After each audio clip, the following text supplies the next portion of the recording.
கிறிஸ்துவுக்குள் பிரியமுள்ள சகோதர சகோதரிகளை, நம்முடைய பிதாவாகிய தேவனாலும் கர்த்தராகிய இயேசு கிறிஸ்துவினாலும் கிருபையும் சமாதானமும் உண்டாவதாக என்கிற அன்பின் வாழ்த்துக்களையும் வணக்கத்தையும் உங்கள் அனைவருக்கும் தெரிவித்துக் கொண்டு, தேவனுடைய மிகுந்த கிருபையினாலே இந்த நல்ல நாளிலே நாம் ஒன்று சேர தேவனுடைய மகா பரிசுத்தமான சகல பிரஸ்தாபத்தை பார்க்கலும் அவர் மகிமைப்படுத்தி வைத்திருக்கிற மேன்மை அருமையுமான அவருடைய வார்த்தைகளை தியானிக்கும்படியாக தேவன் கொடுத்த இந்த நல்ல வாய்ப்புக்காக அவருக்கும் அவருடைய குமாரருக்கும் மகிமையை செலுத்தி கொண்டு, கோத்தகிரி பகுதியில் இருக்கிற உங்கள் அன்பு சகோதர சகோதரியினுடைய அன்பையும் வாழ்த்துக்களையும் உங்களுக்கு தெரிவித்துக் கொள்கிறேன். அன்புக்குரிய சகோதர சகோதரர்களே, இன்றைக்கி நாம் பார்க்க போகிற பாடத்தின் தலைப்பு என்னை பின்பற்றி வா. ஆதார வசனம் நம்ம மறுபடி வாச்சிடலாம். யோவான் 21 அதிகாரம் 19வது வசனம். யோவான் 21 அதிகாரம் 19 வசனம். இன்னவிதமான மரணத்தினாலே அவன் தேவனை மகிமைப்படுத்த போகிறான் என்பதை குறிக்கும்படியாக இப்படி சொன்னார். அவர் இதை சொல்லிய பின்பு அவனை நோக்கி என்னை பின்பற்றி வா என்றார். இதில் ஏதாவது பேர் சொல்லப்பட்டிருக்கானா? பேர் சொல்லப்படலைங்க. இன்னவிதமான மரணத்தினாலே அவன், அது யார் அப்படிங்கிறது தெரியலை. தேவனை மகிமைப்படுத்த போகிறான் என்பதை குறிக்கும்படியாக இப்படி சொன்னார். யார் சொன்னா? அவர் இதை சொல்லிய பின்பு அவனை நோக்கி என்னை பின்பற்றி வா அப்படின்னு சொல்கிறத பார்க்குறோம். அப்போ இதில் ஒரு 3 கேள்விகள் இருக்குது. முதல் கேள்வி என்ன அப்படின்னா, யாரை பார்த்து யார் இதை சொன்னது? நம்ம எல்லாருக்கும் தெரிஞ்ச ஒரு வேத வசன பகுதி தான். திடீர்னு ஒரு வசனத்தை மட்டும் வச்சுக்கிட்டு கேட்டால் கொஞ்சம் கஷ்டமாக தான் இருக்கும். இந்த வசனம் யாரை பார்த்து சொன்னதுங்க? ஆண்டவராகிய இயேசு கிறிஸ்து பேதுருவை பார்த்து சொன்னது. எப்போ சொன்னது? அவர் உயிர்த்தெழுந்த பின்னாடி சொன்னது. அப்போ 2 கேள்விகளுக்கு பதில் பார்த்தாச்சு. யாரை பார்த்து இயேசு கிறிஸ்து இதை சொன்னார் அப்படிங்கிறத பார்த்தாச்சு. எப்போ சொன்னார் அப்படிங்கிறதையும் பார்த்தாச்சு. இப்போ 3வது கேள்வி தான் நம்மளுடைய பாடம். என்ன பாடம்னா, பேதுருவை பார்த்து என்னன்னு சொன்னார்? எப்படி முடிக்கிறாரு? அவனை நோக்கி என்னை பின்பற்றி வா அப்படிங்கிறாரு. இப்போ இதுதான் நம்ம பாடமாகவே பார்க்க போகிறோம். இப்போ இந்த பாடத்தில் இருக்கிற 3வது கேள்வி என்ன அப்படின்னு சொல்லி பார்த்தீங்கன்னா, என்னை பின்பற்றி வான்னு சொல்லி பேதுருவை சொல்கிறாரு. அப்போ இதுக்கு முன்னாடி பேதுரு இயேசுவை பின்பற்றலையா அப்படிங்கிறது தான் இன்றைக்கி பாடமாக நம்ம பார்க்க போகிறோம். அப்போ பேதுருவை பார்த்து உயிர்த்தெழுந்த பின்னாடி தான் இப்போ இயேசு கிறிஸ்து என்ன சொல்கிறாருன்னா, என்னை பின்பற்றி வான்னு சொல்கிறாரு. அப்போ இதுக்கு முன்னாடி 3.5 வருஷம் பேதுரு இயேசு கிறிஸ்துவோடு இருந்தார். அப்போ பேதுரு இயேசு கிறிஸ்துவை பின்பற்றலையா? ஏன் மறுபடியும் இந்த வார்த்தையை ஆண்டவராக இயேசு கிறிஸ்து அங்கே சொல்லணும்? அப்போ நம்ம என்ன பார்க்க போகிறோம்னா, இயேசு கிறிஸ்துவை பேதுரு 3.5 வருஷம் பின்பற்றினாரா இல்லையா அப்படிங்கிறத நம்ம பார்க்கலாம். இப்போ நம்ம வசனத்துக்குள்ளே போகலாம். மத்தேயு 4 அதிகாரம் 18 முதல் 20 வரைக்கும். மத்தேயு 4 18 முதல் 20 வரைக்கும். மத்தேயு 4 அதிகாரம் 18 வசனம் முதல். இயேசு கலிலேயா கடலோரமாய் நடந்து போகையில் மீன் பிடிக்கிறவர்களாய் இருந்த 2 சகோதரராகிய பேதுரு எனப்பட்ட சீமோனும் அவன் சகோதரன் அந்திரேயாவும் கடலில் வலை போட்டு கொண்டிருக்கிற போது அவர்களை கண்டு. அப்போ இந்த சம்பவம் நமக்கு நல்லா தெரியும். இயேசு கிறிஸ்து கடலோரமாக நடந்து போயிட்டு இருக்கிறாரு. அங்கே மீன் பிடிக்கிற 2 சகோதரர்கள், பேதுரு அவருடைய சகோதரன் அந்திரேயா 2 பேரையும் பார்க்குறாரு. அவங்க கடலில் வலை போட்டுக்கிட்டு இருக்கும்போது அவங்கள பார்த்து என்ன சொன்னார்? என் பின்னே வாருங்கள், உங்களை மனுஷரை பிடிக்கிறவர்களாக்குவேன் என்றார். இங்கே கூட சொன்னார், என் பின்னே வாருங்கள் அப்படின்னு சொல்லி சொன்னார். வாங்க, உங்களை மனுஷரை பிடிக்கிறவர்களாக்குவேன்னு சொன்ன உடனே அவங்க என்ன சொன்னாங்க? 20வது வசனம். உடனே அவர்கள் வலைகளை விட்டு அவருக்கு பின் சென்றார்கள். அப்போ இயேசு கிறிஸ்துவை பின்பற்றி இருக்கிறாங்களே. இதுதான் ஆரம்பம் இல்லைங்களா? ஆரம்பத்தில் அந்த 3 வருடத்தினுடைய ஆரம்பத்திலேயே பேதுருவை பார்த்து என்னை பின்பற்றுங்க, வாங்க என் பின்னே வாங்கன்னு சொல்லும்போது அவங்க பின்பற்றி இருக்கிறாங்களே. இன்னொரு வசனம் கூட நம்ம பார்க்கலாம். மத்தேயு 19:27. மத்தேயு 19:27. மத்தேயு 19 அதிகாரம் 27 வசனம். அப்பொழுது பேதுரு அவரை நோக்கி, இதோ நாங்கள் எல்லாவற்றையும் விட்டு உம்மை பின்பற்றினோமே, எங்களுக்கு என்ன கிடைக்கும் என்றான். அங்கே இயேசு கிறிஸ்துவை பார்த்தே பேதுரு கேட்கிறாரு, எல்லாவற்றையும் விட்டு உங்களை பின்பற்றினோமே. அப்போ பேதுரு என்னதான் பண்ணியிருக்கிறாருங்க? இயேசு கிறிஸ்துவை பின்பற்றி தானே வந்திருக்கிறாரு. அப்போ உங்களை பின்பற்றினோமே அப்படின்னு பேதுருவே சொல்கிறாருன்னா, அப்போ இயேசு கிறிஸ்துவ அவர் பின்பற்றி இருக்கும்போது ஏன் உயிர்த்தெழுந்த பின்னாடி மறுபடியும் பேதுருவை என்னை பின்பற்றிவான்னு சொன்னார்? இன்னொரு வசனம் கூட நம்ம ஆதாரமாக பார்க்கலாம், பின்பற்றினாங்களா இல்லையான்னு சொல்லி. லூக்கா 5 அதிகாரம் 11வது வசனம். லூக்கா 5:11. லூக்கா 5ஆம் அதிகாரம் 11ஆம் வசனம். அவர்கள் படவுகளை கரையிலே கொண்டு போய் நிறுத்தி எல்லாவற்றையும் விட்டு அவருக்கு பின் சென்றார்கள். அவர்கள் இது யாரை பார்த்தோம்னா யாக்கோபு, யோவான், பேதுரு இவங்களை பற்றி தான் அங்கே வசனம் சொல்லியிருக்கு. அவங்க என்ன பண்ணியிருக்காங்க? படவுகளை கரையிலே கொண்டு போய் நிறுத்தி எல்லாவற்றையும் விட்டு அவருக்கு பின் சென்றார்கள். எல்லாத்தையும் விட்டுட்டு இயேசு கிறிஸ்துவை பின்பற்றி இருக்கிறாங்களே அப்படிங்கிறது இங்கே ஒரு காரியமாக இருக்குது. இன்னும் கூட அவங்க சரியாக பின்பற்றினாங்களா அப்படின்னு பார்த்தோன்னா யோவான் 6ஆம் அதிகாரம் 66 முதல் 69 வரைக்கும். யோவான் 6ஆம் அதிகாரம் 66ஆம் வசனம் முதல். அது முதல் அவருடைய சீஷரில் அநேகர் அவருடனே கூட நடவாமல் பின்வாங்கி போனார்கள். அப்போ இந்த சம்பவம் நமக்கு தெரியும். இந்த ஜீவ அப்பம் நானேன்னு சொல்லி ஆண்டவராக இயேசு கிறிஸ்து பேசிட்டு என்ன சொல்றாருன்னா, என்னுடைய ரத்தத்தை பானம் பண்ணணும், என்னுடைய மாம்சத்தை புசிக்கணும், இல்லைன்னா உங்களுக்கு ஜீவன் இல்லை அப்படின்னு கூட சொல்லிடுறாரு. சொன்ன உடனே ரத்தத்தை சாப்பிட்றதா, நியாயப்பிரமாணத்தில் அதெல்லாம் புசிக்கக்கூடாதுன்னு சொல்லியிருக்கே அப்படின்னு சொல்லி என்ன பண்ணுறாங்கன்னா, நிறைய பேர் என்ன செய்யிட்டாங்கன்னா, அது முதல் அவருடைய சீஷரில் அநேகர் அவருடனே கூட நடவாமல் பின்வாங்கி போனார்கள் அப்படின்னு கூட நம்ம பார்க்குறோம். இப்போ இயேசு கிறிஸ்து என்ன சொல்கிறாரு?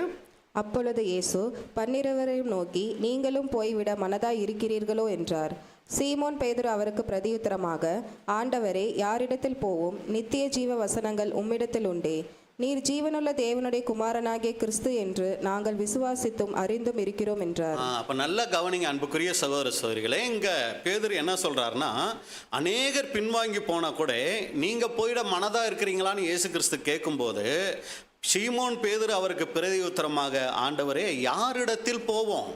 உங்களை பின்பற்றி வந்துட்டோம், இனி யாரை நாங்கள் பின்பற்றி போவோம்? நித்திய ஜீவ வசனங்கள், பாருங்கள் எவ்வளோ அருமையான வார்த்தைகள். நித்திய ஜீவ வசனங்கள் உம்மிடத்தில் உண்டே. நித்திய வசனங்கள்னு கூட சொல்லுங்க, ஜீவ வசனங்கள். ஏன் அப்படி சொல்லிட்டாரு?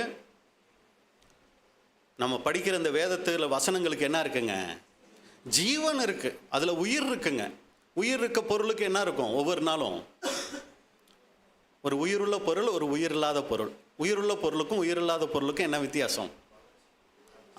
வளர்ச்சி. உயிர் இல்லாத பொருள் அப்படியே தான் இருக்கும். இப்போ இந்த சேர்லாம் இருக்கு இல்லைங்களா, இதை 1 வருஷம் கழித்து நீங்கள் வந்து பார்த்தாலும் அது எப்படியே தான் இருக்கும், அப்படியே தான் இருக்கும். ஆனால் இங்கே ஒரு சின்ன குழந்தை இருக்குன்னு வைங்க, 1 வருஷம் கழித்து நீங்கள் வந்து பார்த்தீங்கன்னா குழந்தை எப்படி இருக்கும்? வளர்ச்சி அடைஞ்சிருக்கும். என்ன காரணம்? அதுக்குள்ளே உயிர் இருக்குது. அதே மாதிரி தான் இந்த வசனங்கள். நீங்கள் இன்றைக்கி ஒரு அதிகாரம் வாசிக்கிறீங்கன்னா இன்றைக்கி வாசிக்கிற மாதிரியே மறுபடியும் நீங்கள் வாசிக்கும் போது இருக்காதுங்க.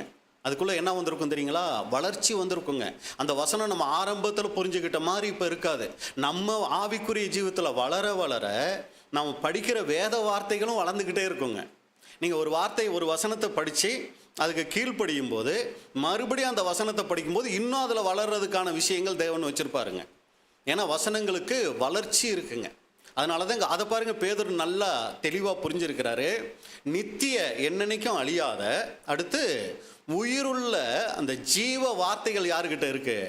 உங்ககிட்ட இருக்கு அப்படின்னு கூட சொல்றாரு. அப்போ இதுல இருந்து நம்ம புரிஞ்சுக்கிற விஷயம் என்ன அப்படின்னு சொல்லி பார்த்தீங்கன்னா, பேதுரு ஆண்டவராகி இயேசு கிறிஸ்துவை 3 வருடம் பின்பற்றினாரா அப்படின்னு சொல்லி பார்த்தா ரொம்ப அழகா பின்பற்றி இருக்கிறார். எல்லாத்தையும் விட்டுட்டு பின்பற்றி இருக்கிறார். அடுத்து இயேசு கிறிஸ்து தான் ஜீவனுள்ள தேவனுடைய குமாரனாகிய கிறிஸ்து அப்படிங்கிறத என்ன பண்ணியிருக்கிறாரு? விசுவாசித்து அறிந்து அவரை என்ன பண்ணியிருக்கிறார்னா பின்பற்றி இருக்கிறார். அநேகர் இயேசு கிறிஸ்துவை பின்பற்றுறதுலேருந்து சோர்ந்து போயிட்டா கூட இவர் அப்படி சோர்ந்து போகலை. யார் வேணாலும் போகட்டும், நாங்கள் எங்கே போவோம், உங்களை விட்டுட்டு எங்கே போவோம்னு சொல்லி பேதுரு ஆண்டவராக இயேசு கிறிஸ்துவை பின்பற்றி இருக்கும்போது, இப்போ உயிர்த்தெழுந்த பின்னாடி இயேசு கிறிஸ்து மறுபடியும் நீ என்னை பின்பற்றி வா அப்படின்னு சொல்கிறாருன்னா ஏன் அப்படிப்பட்ட வார்த்தையை அவர் சொல்லிட்டார்? அப்போ அந்த 3 வருஷம் பேதுரு ஆண்டவராகிய இயேசு கிறிஸ்துவை பின்பற்றலையா அப்படின்னு சொல்லி பார்த்தீங்கன்னா, இப்போ தான் நம்ம ரொம்ப கவனிக்கணும். ஆண்டவராகிய இயேசு கிறிஸ்து எப்படிப்பட்டவர்? அவர் ஒரு வார்த்தை சொல்கிறாருன்னா சாதாரணமாக என்ன பண்ண மாட்டாருங்க, ஒரு வார்த்தையை சொல்லிட மாட்டார். அப்போ சும்மா நீ என் பின்னாடி வா, என் பின்னாடி வா அப்படின்னு சொல்லி எப்பவும் சொல்கிறது போல இந்த வார்த்தை இருந்துருச்சா அப்படின்னா சாதாரணமாக பார்த்தா அப்படி தான் இருக்கும். ஆனால் இதை உள்ளே நம்ம கவனித்து பார்க்கும்போது இயேசு கிறிஸ்து எப்படிப்பட்டவர் அப்படின்னா, அவர் வெளிப்பிரகாரமாக ஒரு மனுஷனுடைய நடவடிக்கைகளை பார்த்து திருப்திப்படுறவர் இல்லைங்க. இயேசு கிறிஸ்து எப்படிப்பட்டவர்? யோவான் 2ஆம் அதிகாரம் 25வது வசனம். யோவான் 2ஆம் அதிகாரம் 25ஆம் வசனம். மனுஷருள்ளதிருப்பதை அவர் அறிந்திருந்தபடியால் மனுஷரை குறித்து ஒருவரும் அவருக்கு சாட்சி கொடுக்க வேண்டியதாய் இருக்கவில்லை. நல்லா கவனிச்சிங்களா?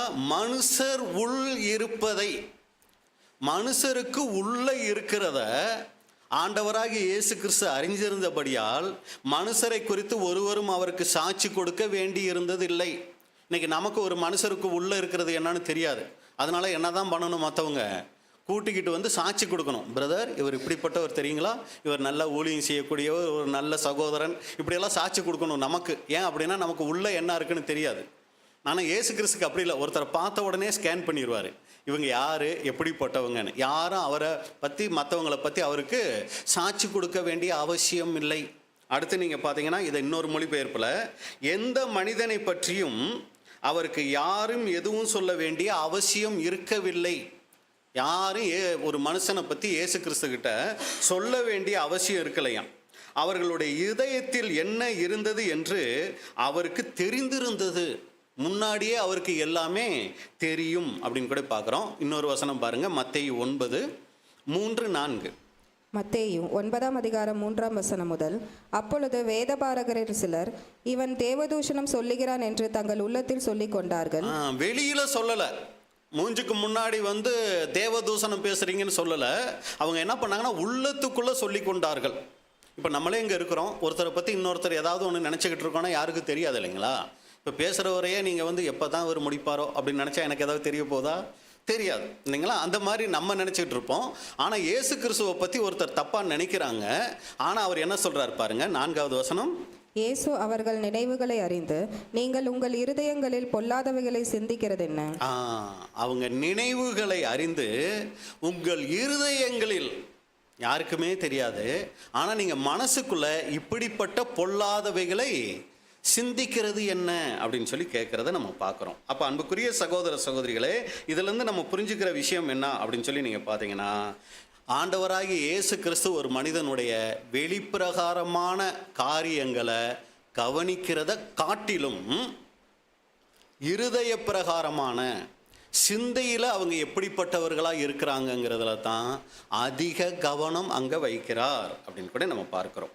அப்போ அன்புக்குரிய சகோதர சகோதரிகளே, ஆண்டவராகிய இயேசு கிறிஸ்துனுடைய பார்வையில் அந்த 3 வருடம் பேதுரு இயேசுவை பின்பற்றினாரா அப்படின்னு சொல்லி பார்த்தா பின்பற்றினார், ஆனால் முழுமையாக பின்பற்றலை. அப்போ ஏன் பிரதர் முழுமையாக பின்பற்றலை? எங்கே தப்பு வந்துடுச்சு? எதில் அவர் பின்பற்றலை? அதைத்தான் இன்றைக்கி என்ன பண்ண போகிறோன்னா, நாம் தேவனுடைய வார்த்தையிலேருந்து பார்க்க போகிறோம். அப்போ வெளிப்பிரகாரமாக சரீரப்பிரகாரமாக இயேசுவை பேதுரு பின்பற்றி இருந்தாலும் மன ரீதியாக யாருக்கும் தெரியாத வகையில் அவருக்குள்ளே ஏதோ ஒரு சில காரியங்கள், குறைபாடுகள் அங்கே இருந்திருக்கு அப்படின்னு கூட நம்ம பார்க்குறோம்.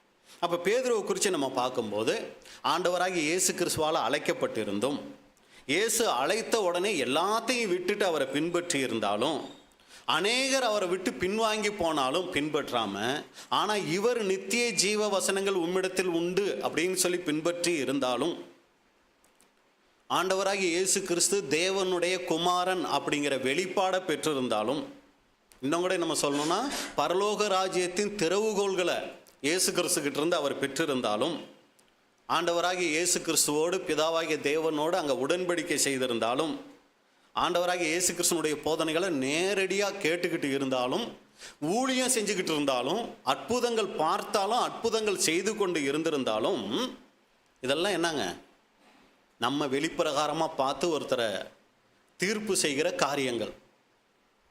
உடன்படிக்கை பண்ணியிருக்காங்களா? அவங்க யார்? அவங்க நம்ம சகோதர சகோதரிகள், அவங்க சத்தியத்தில் இருக்கிறவங்க. நல்ல ஊழியம் செஞ்சிட்டாங்களா? அவங்க சத்தியத்தில் இருக்கிறவங்க.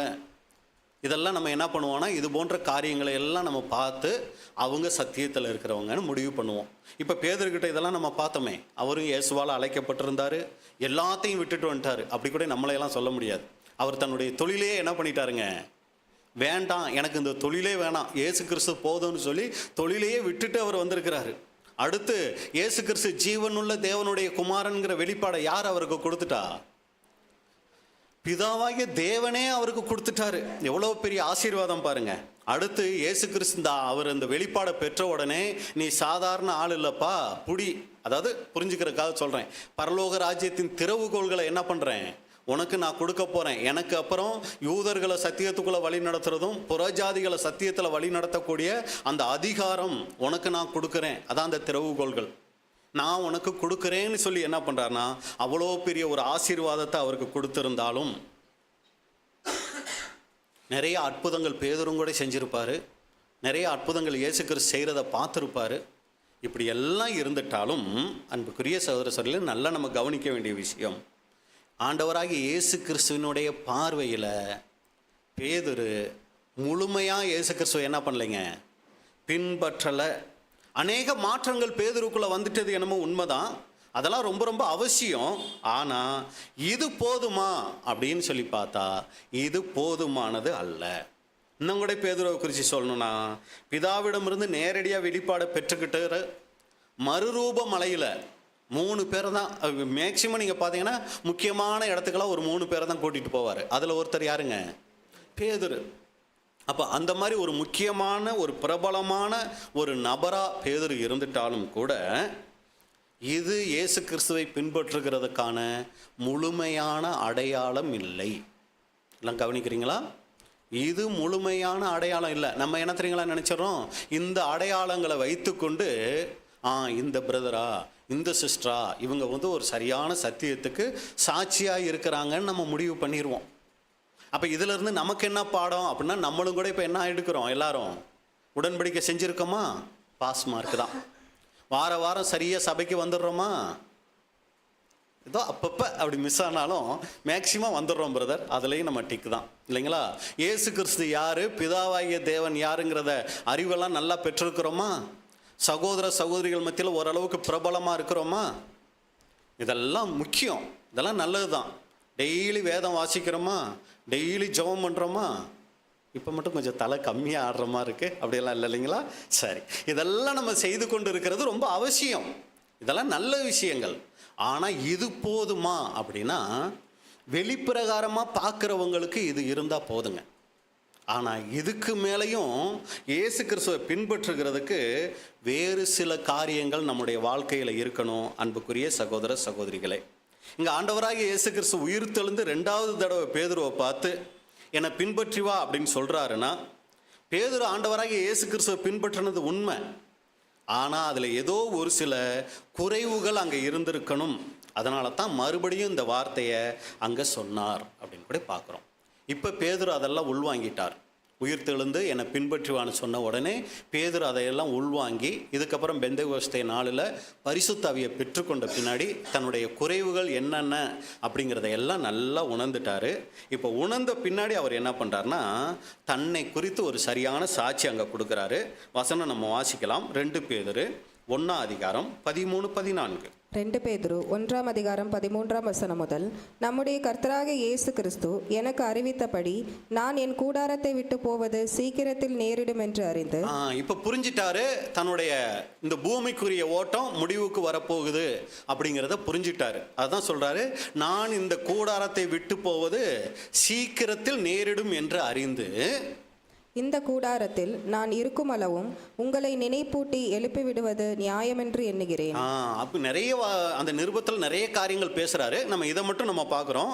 இந்த கூடாரத்தில், அதாவது நான் உயிரோடு இருக்கிற இந்த சரீரத்தில் இருக்கிற வரைக்கும் உங்களை நினைப்பூட்டி எழுப்பி விடுவது நியாயம் என்று எண்ணுகிறேன். ஏன் எழுப்பி விடுவது? நான் கொஞ்ச நாளைக்கு முன்னாடி அடிக்கடி என்ன ஆகிடுவேன், விழுந்துடுவேன், தூங்கிடுவேன். அவர் என்னை எழுப்ப வேண்டியதாக இருந்துச்சு. அந்த மாதிரி நீங்கள் இருந்துடக்கூடாது. உங்களை நான் ஒரு சில காரியங்களை நினைப்பூட்டி உங்களை எழுப்பி விடுவது அவசியமாக இருக்குது. ஏன் அப்படின்னா, நான் ஒரு சில நேரங்களில் இயேசு கிறிஸ்துவை பின்பற்றி வந்திருந்தாலும் நிறைய நேரங்கள் நான் என்ன ஆகிட்டேன், விழுந்து போயிட்டேன். விழித்திருக்க வேண்டிய நேரத்தில் நான் விழித்திருக்காமல் தூங்கிட்டேன். ஒரு சில நேரங்களில் இயேசு கிறிஸ்துவனுடைய வார்த்தைகளை சரியாக கவனிக்காமல் நான் இருந்துட்டேன். நீங்கள் அது போல் இருந்துடாதீங்க. ஏன்னா நான் அது போல் இருந்து சாத்தானால் வஞ்சிக்கப்பட்டேன். அது மாதிரி நீங்கள் ஒருபோதும் இருந்துடாதீங்க அப்படிங்கிறதுக்கு தான் இதெல்லாம் அங்கே சொல்கிறாரு. வசனம் பாருங்கள், 1 பேதுரு 5:8. 1 பேதுரு 5:8. தெளிந்த புத்தியுள்ளவர்களாய் இருங்கள். தெளிந்த புத்தியோடு இருங்க. விழித்திருங்கள்.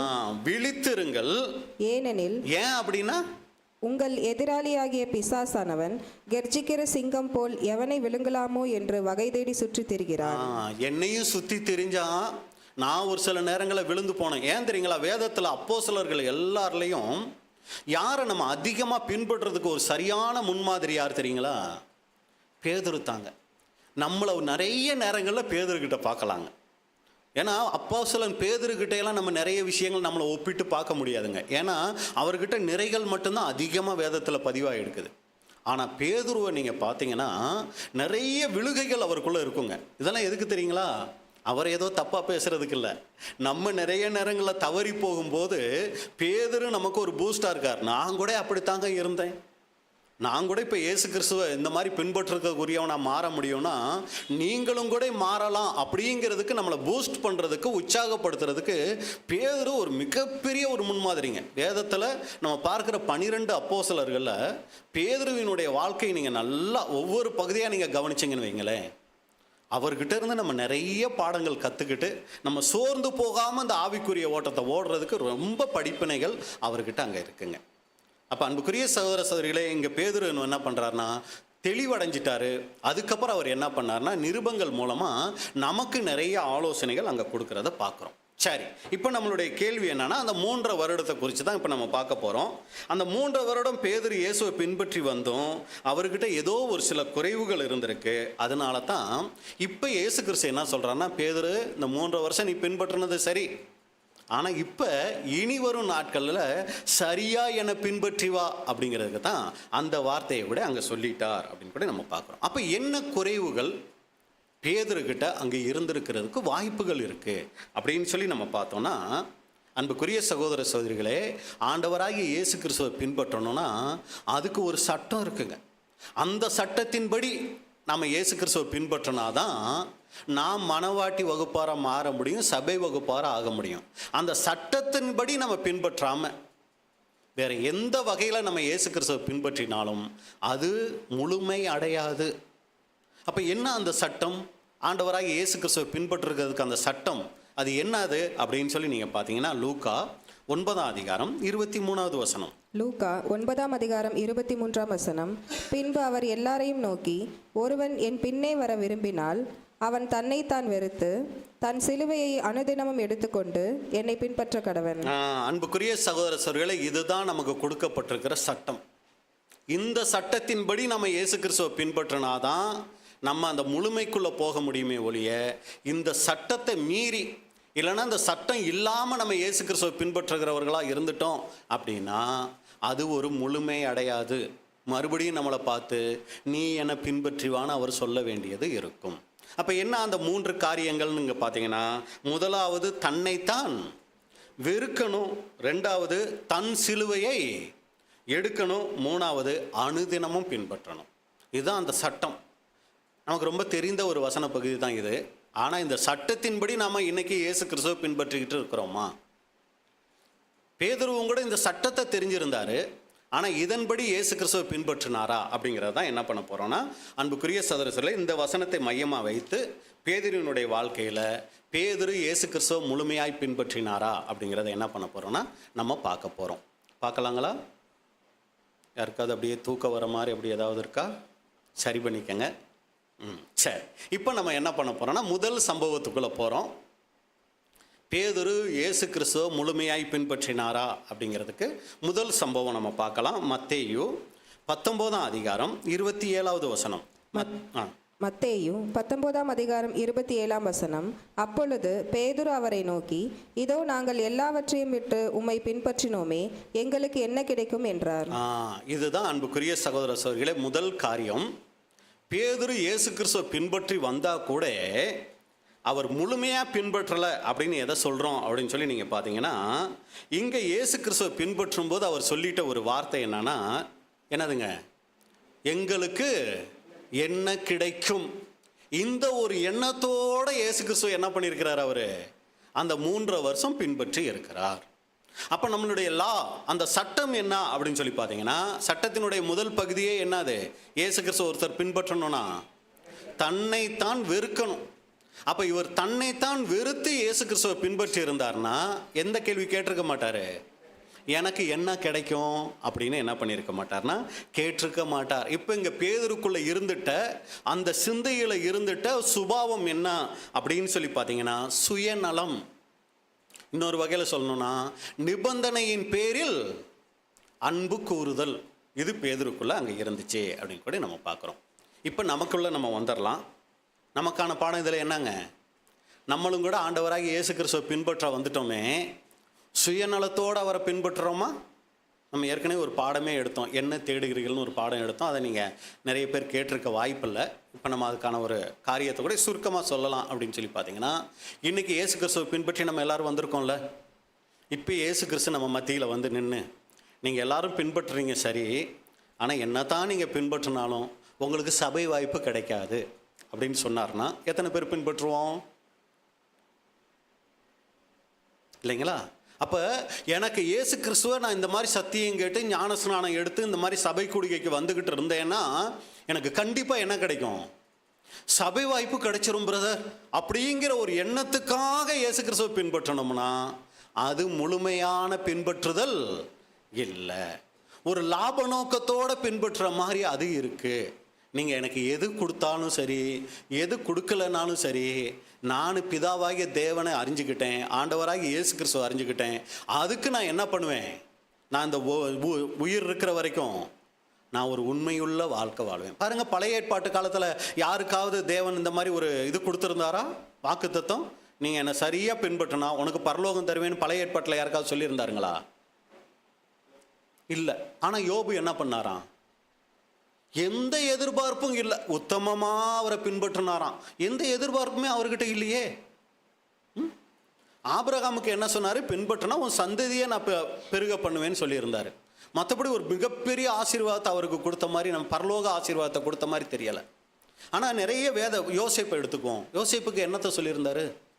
அவங்களாம் பாருங்கள், எந்த விதமான ஒரு நிபந்தனையின் பேரில் அன்பு கூறலை. அவங்க தேவனை அறிந்து கொண்ட அந்த ஒரு காரியத்தில் அவர் மேலே அன்புள்ளவங்களை அவங்க பின்பற்றினாங்க. அப்போ இன்றைக்கி நம்மளை யோசித்து பார்ப்போம், எனக்கு பரலோகம் கிடைக்கும்னா நான் சரியாக பின்பற்றுவேன், கிடைக்கலன்னா அப்படியெல்லாம் பின்பற்ற முடியாது அப்படிங்கிற ஒரு லாப நோக்கத்தோடு நம்முடைய சிந்தை இருக்கா? நம்ம சரியாக ஓடணும்னா நமக்கு பரலோக வாய்ப்பு கிடைக்கும், அதில் எந்த மாற்றமும் இல்லை. ஆனால் அதை ஒரு எண்ணமாக வச்சு நம்ம ஓடிக்கிட்டு இருக்கிறோமா? ஏன் அப்பா மேலே அவ்வளோ பாசம்ப்பா உனக்கு? ஏன் அப்பா என்ன சொன்னாலும் மறுக்காமல் செய்கிற? 1 கோடி ரூபா சொத்து இருக்குது, நாளைக்கு எனக்கு எழுதி வைப்பார். நான் இப்போ ஏதாவது ஒன்று முறைச்சேன், அதை வேறு யாருக்காவது எழுதி வச்சுவார். அதனால நான் என்ன பண்ணுறேன்? அவர் சொல்கிறதுக்கெல்லாம் ஆமாம் சாமி போட்டுட்டு போயிட்டுருக்கிறேன் அப்படின்னா அந்த பிள்ளை அப்பா மேலே சரியான ஒரு அன்பு வச்சுருக்கா? அப்போ அன்புக்குரிய சகோதர சகோதரிகளே, இதுதான் சுயநலம். நிபந்தனையின் பேரில் என்ன பண்ணுறது? அன்பு கூறது. இங்கே இயேசு கிறிஸ்துவை பின்பற்ற வந்துட்டாலும், படகை விட்டுட்டு வந்துட்டாலும், எல்லாத்தையும் விட்டுட்டு பின்பற்ற வந்துட்டாலும் யாருக்கும் தெரியாமல் உள்ளுக்குள்ளே மறைஞ்சிருக்குது ஒரு சுயநலம். இன்றைக்கி மற்ற கிறிஸ்தவ சபைகளில் இருக்க சகோதர சகோதரிகளை நீங்கள் யோசிச்சு பாருங்கள். எதுக்காக இன்றைக்கி இயேசு கிறிஸ்துவை பின்பற்றுறாங்கன்னா, எதை செஞ்சால் ஒரு ஆசீர்வாதம். காணிக்க கொடுத்தா என்னை ஆசீர்வதிப்பார், உபவாசம் இருந்தால் என்னை ஆசீர்வதிப்பார், தசமாவுக்கு கொடுத்தா என்னை ஆசீர்வதிப்பார். ஒரு நிபந்தனையின் பேரில் தான் அவங்க அன்பு கூறுறதை நம்ம பார்க்குறோம். அதே மாதிரி தான் இன்றைக்கி நம்மளும் கூட இருந்துடுறோமா? அப்போ நாம் என்ன செய்கிறோம் அப்படிங்கிறதில்ல, எதுக்காக அதை செய்கிறோங்கிறதுல தான் அன்புக்குரிய சகோதர சகோதரிகளே முக்கியமான காரணம் அங்கே அடங்கி இருக்குது. அப்போ எதையாவது கொடுத்தா, எதையாவது செஞ்சால் எனக்கு ஏதாவது ஒன்று கிடைக்குங்கிற நோக்கத்தோடு நம்ம இந்த ஓட்டம் ஓடக்கூடியவர்களாக நாம் இருக்கிறோமா? அப்போ நம்மளை நாமளே கேட்டு பார்ப்போம், இந்த உடன்படிக்கையின் வாழ்க்கையை எதுக்காக வாழ்கிறோம்? எதை எதிர்பார்த்து இந்த வாழ்க்கை நம்ம வாழ்ந்து கொண்டு இருக்கிறோம்? அன்புக்குரிய சகோதர சகோதரிகளே, பேதுருவை போல ஒரு சுயநலத்தோட ஒரு நிபந்தனையின் பேரில் நம்ம இந்த ஓட்டம் ஓடிக்கொண்டு இருந்தோம்னா இது முழுமையான பின்பற்றுதல் இல்லை. புரிஞ்சுங்களா? அப்போ முதலாவது நம்மளையே கேட்டு பார்க்க வேண்டிய ஒரு கேள்வி, நம்ம உடன்படிக்கை செஞ்சு 10 வருஷமோ 20 வருஷமோ 25 வருஷமோ 50 வருஷமோ எவ்வளோ வேணாலும் ஆயிருக்கலாம், எதுக்காக நீ என்ன பின்பற்றுகிற அப்படின்னு அவர் ஒரு கேள்வி கேட்டுட்டார்னா நம்ம சொல்கிற பதில் முழுமையான அன்பு நிமித்தம் அப்படின்னு இருந்தால் அது ஒரு மிகப்பெரிய ஆசீர்வாதம். இல்லை இப்படியெல்லாம் சொல்லியிருக்கிறதுனால நான் பின்பற்றுகிறேன் அப்படிங்கிற ஒரு நிபந்தனையோ ஒரு சுயநலமோ அங்கே இருக்குதா? இப்போ 2வது காரியத்துக்குள்ளே போயிடலாம். பேதுருக்கிட்ட காணப்பட்ட பின்பற்றினார், ஆனால் முழுமையாக பின்பற்றினாரா அப்படிங்கிறதுக்கான அந்த இன்னொரு காரியம் நம்ம பார்க்குறோம். மத்தேயு 20வது அதிகாரம் 20 முதல் 24 வரைக்கும். மத்தேயு 20ஆம் அதிகாரம் 20ஆம் வசனம் முதல். அப்பொழுது செபதேயுவின் குமாரருடைய தாய் தன் குமாரரோடு கூட அவரிடத்தில் வந்து அவரை பணிந்து கொண்டு, உம்மிடத்தில் ஒரு விண்ணப்பம் பண்ண வேண்டும் என்றாள். அப்போ செபதேவியின் குமாரர் யாருன்னு நமக்கு நல்லாவே தெரியும். யோவான், யாக்கோபு. இவங்க அம்மா என்ன பண்ணுறாங்க அப்படின்னு சொல்லி பார்த்தீங்கன்னா, அவங்களோட வந்து இயேசு கிறிஸ்துவை பணிஞ்சுக்கிட்டு உங்ககிட்ட ஒரு விண்ணப்பம் பண்ணணும் அப்படின்னு சொல்லி கேட்குறாங்க. அவர் அவளை நோக்கி, உனக்கு என்ன வேண்டும் என்று கேட்டார். அதற்கு அவள், உம்முடைய ராஜ்யத்திலே என் குமாரராகிய இவ்விரண்டு பேரில் ஒருவன் உமது வலது பாரிசத்திலும் ஒருவன் உமது இடது பாரிசத்திலும் உட்கார்ந்திருக்கும்படி அருள் செய்ய வேண்டும் என்றார். அந்த அம்மா என்ன சொல்றாங்கன்னா, நீங்க ராஜ்யத்தில் ராஜாவா இருக்கும்போது ஒரு ரைட் ஹேண்டா லெஃப்ட் ஹேண்டா என் பசங்க 2 பேர் தான் இருக்கணும் அப்படின்னு சொல்றாங்க. 22ஆம் வசனம். இயேசு பிரதியுத்தரமாக, நீங்கள் கேட்டுக்கொள்ளுகிறது இன்னது என்று உங்களுக்கு தெரியவில்லை. நான் குடிக்கும் பாத்திரத்தில் நீங்கள் குடிக்கவும் நான் பெறும் ஸ்நானத்தை நீங்கள் பெறவும் உங்களால் கூடுமா என்றார். அதற்கு அவர்கள் கூடும் என்றார்கள். அவர் அவர்களை நோக்கி, என் பாத்திரத்தில் நீங்கள் குடிப்பீர்கள், நான் பெறும் ஸ்நானத்தையும் நீங்களும் பெறுவீர்கள். ஆனாலும் என் வலது பாரிசத்திலும் என் இடது பாரிசத்திலும் உட்கார்ந்திருக்கும்படி என் பிதாவினால் எவர்களுக்கு ஆயத்தம் பண்ணப்பட்டிருக்கிறதோ அவர்களுக்கே அல்லாமல் மற்றொருவருக்கும் அதை அருளுவது என் காரியமல்ல என்றார். மற்ற 10 பேரும் கூட அதை கேட்டு அந்த 2 சகோதரர் பேரிலும் எரிச்சலானார்கள். இந்த சம்பவமும் நமக்கு நல்லா தெரிஞ்ச சம்பவம் தான். அந்த நினைவு கூறுதல் நாட்களில் இந்த வசனத்தை நம்ம அதிகமாக தியானிச்சிருக்கிறதுக்கு வாய்ப்பு இருக்கு. அப்போ இங்கே நம்ம பார்க்குறோம், அம்மாவை கூட்டிகிட்டு வராங்க. எதுக்கு அப்படின்னு சொல்லி பார்த்தீங்கன்னா, சிபாரிசு செய்கிறதுக்கு. என்ன அந்த சிபாரிசு அப்படின்னு சொல்லி பார்த்தீங்கன்னா, இயேசு கிறிஸ்துனுடைய வலது பக்கமும் இடது பக்கமும் இவங்க 2 பேர் இருக்கணும்னு அம்மா கிட்ட சொல்லி அம்மாவை கூட்டிகிட்டு வர்றாங்க அப்படின்னு கூட நம்ம பார்க்குறோம். அப்போ யார் இதை அவங்களுக்கு சொல்லிட்டா? இந்த யாக்கோபுக்கும் யோவானுக்கு இவங்க யார் சொல்லிட்டா இந்த மாதிரி இயேசு கிறிஸ்து ராஜாவா ஆவார், அவர் இடத்துல இந்த பக்கம் வலது பக்கம் இடது பக்கம் இருக்கணும் அப்படிங்கிற ஆசை இவங்களுக்கு எப்படி உருவாயிடுச்சு அப்படின்னு சொல்லி பார்த்தீங்கன்னா, இதுக்கு முன்னாடி அதிகாரத்தில் தான் பேதுரு அதை கேட்டிருப்பார். உங்களை பின்பற்றி வரமே எங்களுக்கு என்ன கிடைக்கும்னு கேட்டப்போ தான் இயேசு கிறிஸ்து என்ன சொல்வார்னா, அந்த வசனம் நம்ம வாச்சிடலாம். மத்தேயு 19:27-28. மத்தேயு 19ஆம் அதிகாரம் 27ஆம் வசனம் முதல். அப்பொழுது பேதுரு அவரை நோக்கி, இதோ நாங்கள் எல்லாவற்றையும் விட்டு உம்மை பின்பற்றினோமே, எங்களுக்கு என்ன கிடைக்கும் என்றார்.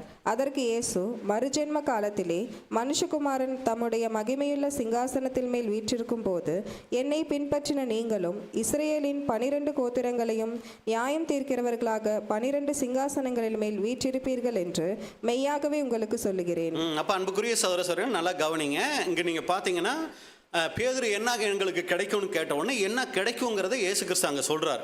மறுஜென்ம காலத்திலே மனுஷகுமாரன் தம்முடைய மகிமையுள்ள சிங்காசனத்தின் மேல் வீற்றிருக்கும் போது என்னை பின்பற்றின நீங்களும் இஸ்ரேலின் 12 கோத்திரங்களை நியாயம் தீர்க்கிறவர்களா 12 சிங்காசனின் மேல் வீற்றிருப்பீர்கள் என்று மெய்யாகவே உங்களுக்கு சொல்லுகிறேன்னு சொன்ன உடனே இவங்க கற்பனைக்குள்ள என்ன போயிடுச்சுன்னா, இயேசு கிறிஸ்து சிங்காசனத்தில் உட்கார்ந்துருக்கிற மாதிரியும் 12 சிங்காசனம் போட்டிருக்கிறத எப்படி போட்டிருப்பாங்க? சும்மா ஒரு கெஸிங் தானே. இவர் உட்கார்ந்துருக்கிறாரு, 12 சிங்காசனம் போட்டால் எப்படி போடுவாங்க?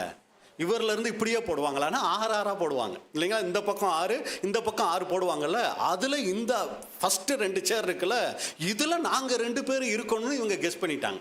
என்ன இவங்க யோசிக்கலைன்னா, அந்த மறுஜென்ம காலத்திலேங்கிற வார்த்தை இவங்களுக்கு உள்ளே போகலை.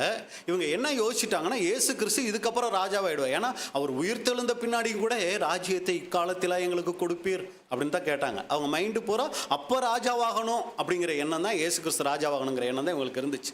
அதனால இப்போ என்ன பண்ணுறாங்கன்னா, அன்னைக்கே போய் அம்மா கிட்ட சொல்லி, அம்மா இன்னைக்கு இயேசு கிறிஸ்து பேதுரு வந்து கேட்டார் இயேசு கிறிஸ்து கிட்ட, எங்களுக்கு என்ன கிடைக்கும்னு.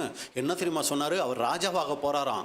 12 சிங்காசனம் எல்லாம் அந்த கோத்திரத்தை, இஸ்ரேல் கோத்திரத்தை நியாயம் தீர்க்கக்கூடிய பொறுப்பை எங்களுக்கு தான் கொடுக்க போகிறாராம். பிலாத்துக்கிட்ட இருந்து எடுத்துட போகிறாரு, ஏரோதுக்கிட்ட இருந்து எடுத்துட போகிறாரு, எங்களுக்கு தான் அது கொடுக்க போகிறாரு. அதனால அம்மா நீ என்ன சொல்கிறேன்னா, ரைட் ஹேண்ட் லெஃப்ட் ஹேண்டு எங்களுக்கு கேட்டு வாங்கிரு அப்படின்னு கூட சொல்கிறாங்க. இப்போ அவங்க இந்த அம்மாவும் வந்து இங்கே கேட்டுட்டாங்க. சரிங்களா? இங்கே யாரெல்லாம் சம்மந்தப்பட்டிருக்கா?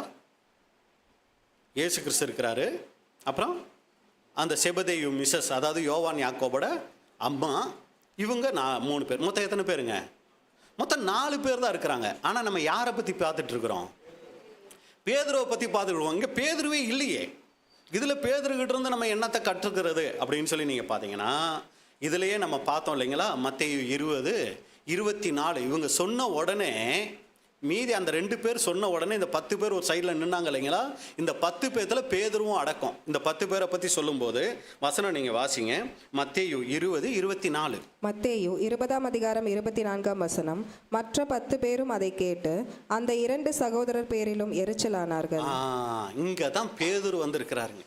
அன்புக்குரிய சகோதர சகோதரிகளே, மற்ற 10 பேரும் அப்படிங்கும்போது இதை யார் எழுதிட்டா பாருங்க. இது யார் எழுதுனா? மத்தேயு எழுதினாரு. மத்தேயு எழுதும்போது என்ன கூட எழுதிட்டாரு, தன்னையும் சேர்த்து எழுதுறாரு. மற்ற 9 பேர் எரிச்சலாகலை, எனக்கும் கூட டென்ஷன் ஆச்சு. சரியா? இவங்க 2 பேர் இந்த மாதிரி கேட்ட உடனே எனக்கும் டென்ஷன் ஆச்சுன்னு சொல்லி அவரையும் சேர்த்துக்கிறாரு பாருங்க. இதுதான் அவங்க கிட்ட இருக்கிற ஒரு அருமையான குணலட்சணம். தன்னுடைய தவறுகளை உணரும் போது அதை அப்படியே அவங்களும் செஞ்சதை அவங்களே அப்படியே எழுதி வைக்கிறாங்க. இந்த உலகத்தில் எவ்வளவோ புராணங்கள் புத்தகங்கள்லாம் இருக்குது.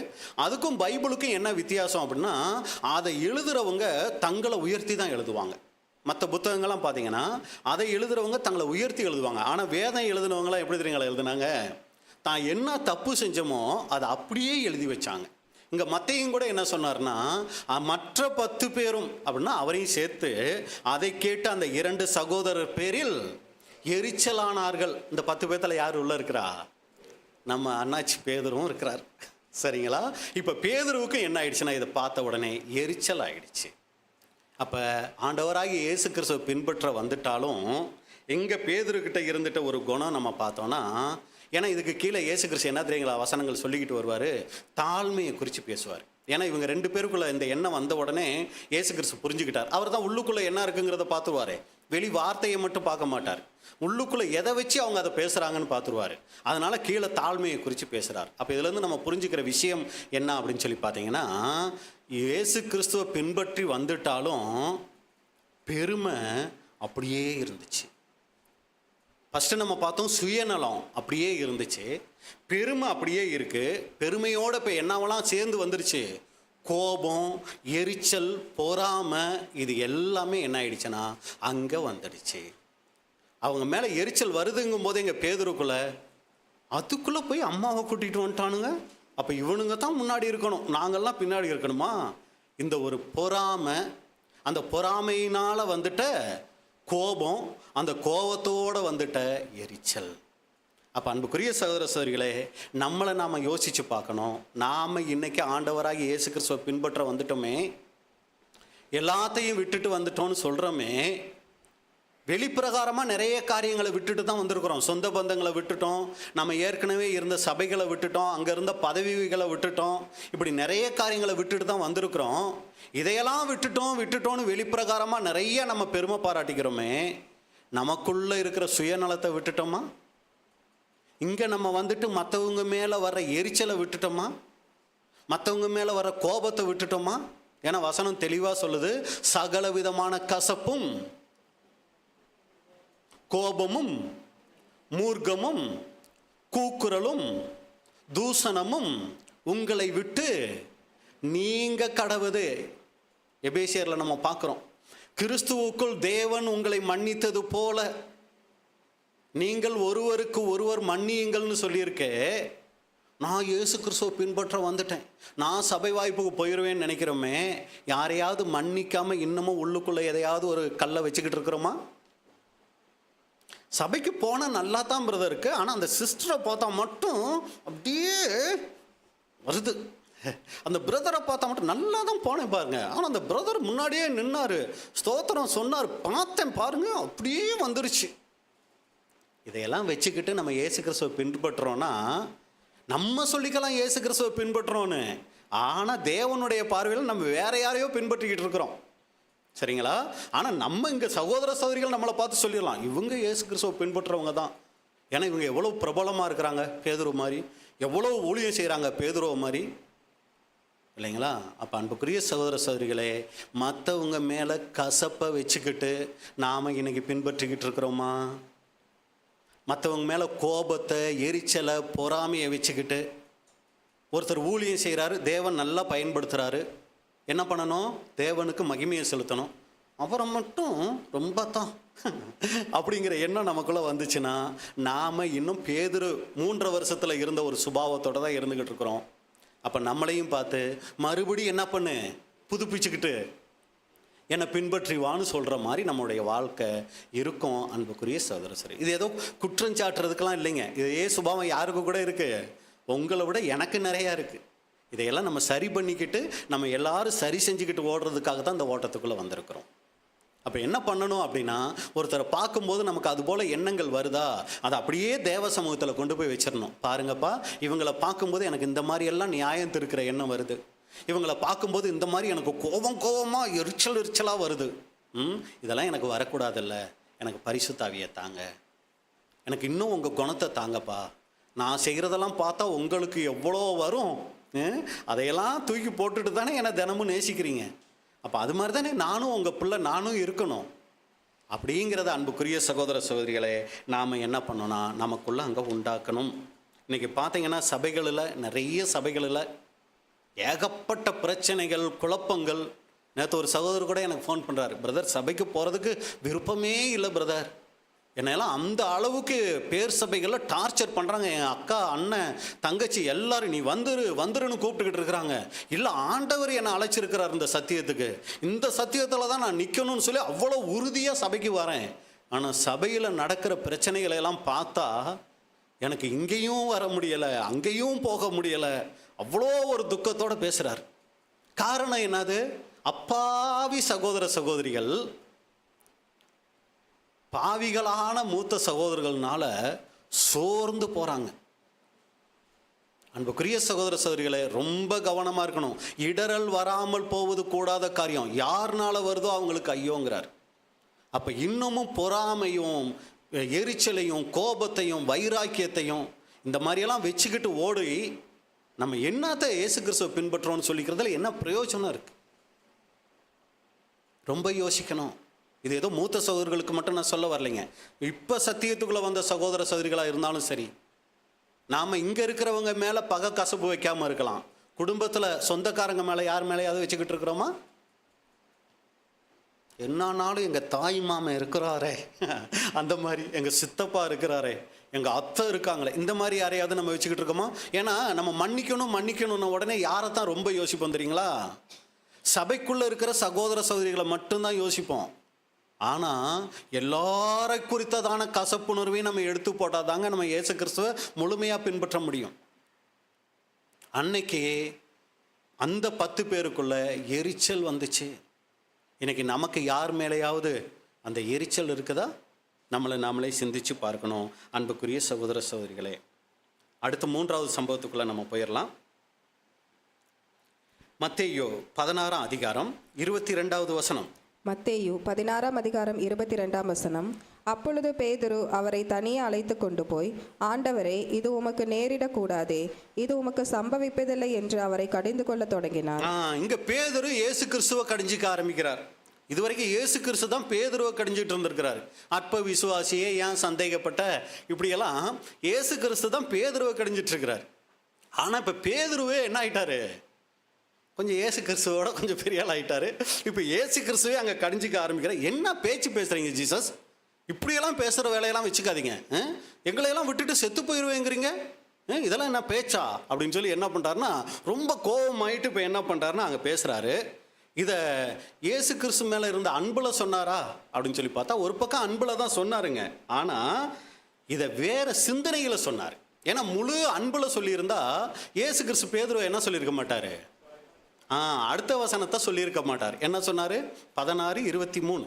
மத்தேயு 16ஆம் அதிகாரம் 23ஆம் வசனம். அவரோ திரும்பி பேதுருவை பார்த்து, எனக்கு பின்னாக போ சாத்தானே, நீ எனக்கு இடரலாய் இருக்கிறாய், தேவனுக்கு ஏற்றவைகளை சிந்தியாமல் மனுஷருக்கு ஏற்றவைகளை சிந்திக்கிறாய் என்றார். அப்போ என்ன இங்கே பேதுரு கிட்ட தப்பு வந்துருச்சு?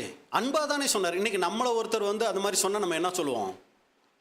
பிரதர் ரொம்ப கஷ்டம் பிரதர், பிரச்சனை இருக்குது பிரதர்னா, அச்சிச்சோ பிரதர் அப்படியா அப்படின்னு சொல்லி பேசினா தான் நமக்கு என்ன தோணும், ஒரு ஆறுதல் வரும்.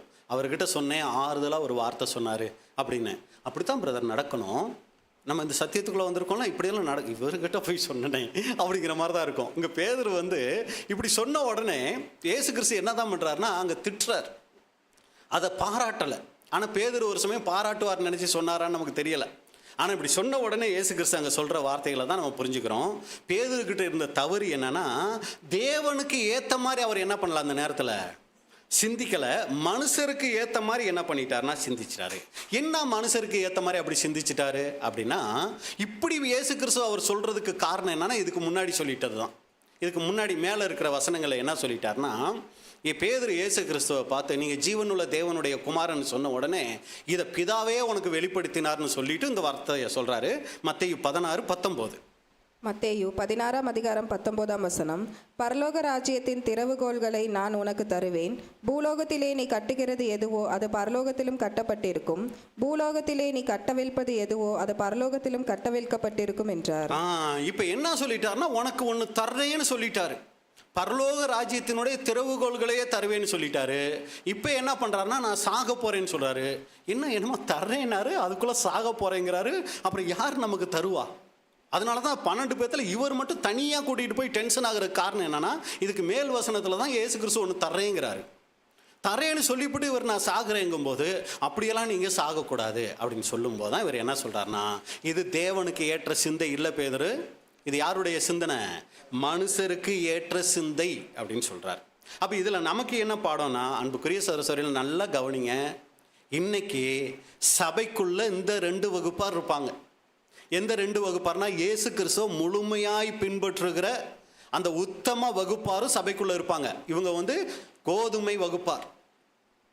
இதே சபைக்குள்ளேயே இருப்பாங்க, சகோதர சகோதரிகளாகவே உடன்படிக்கை செஞ்சு வந்திருப்பாங்க.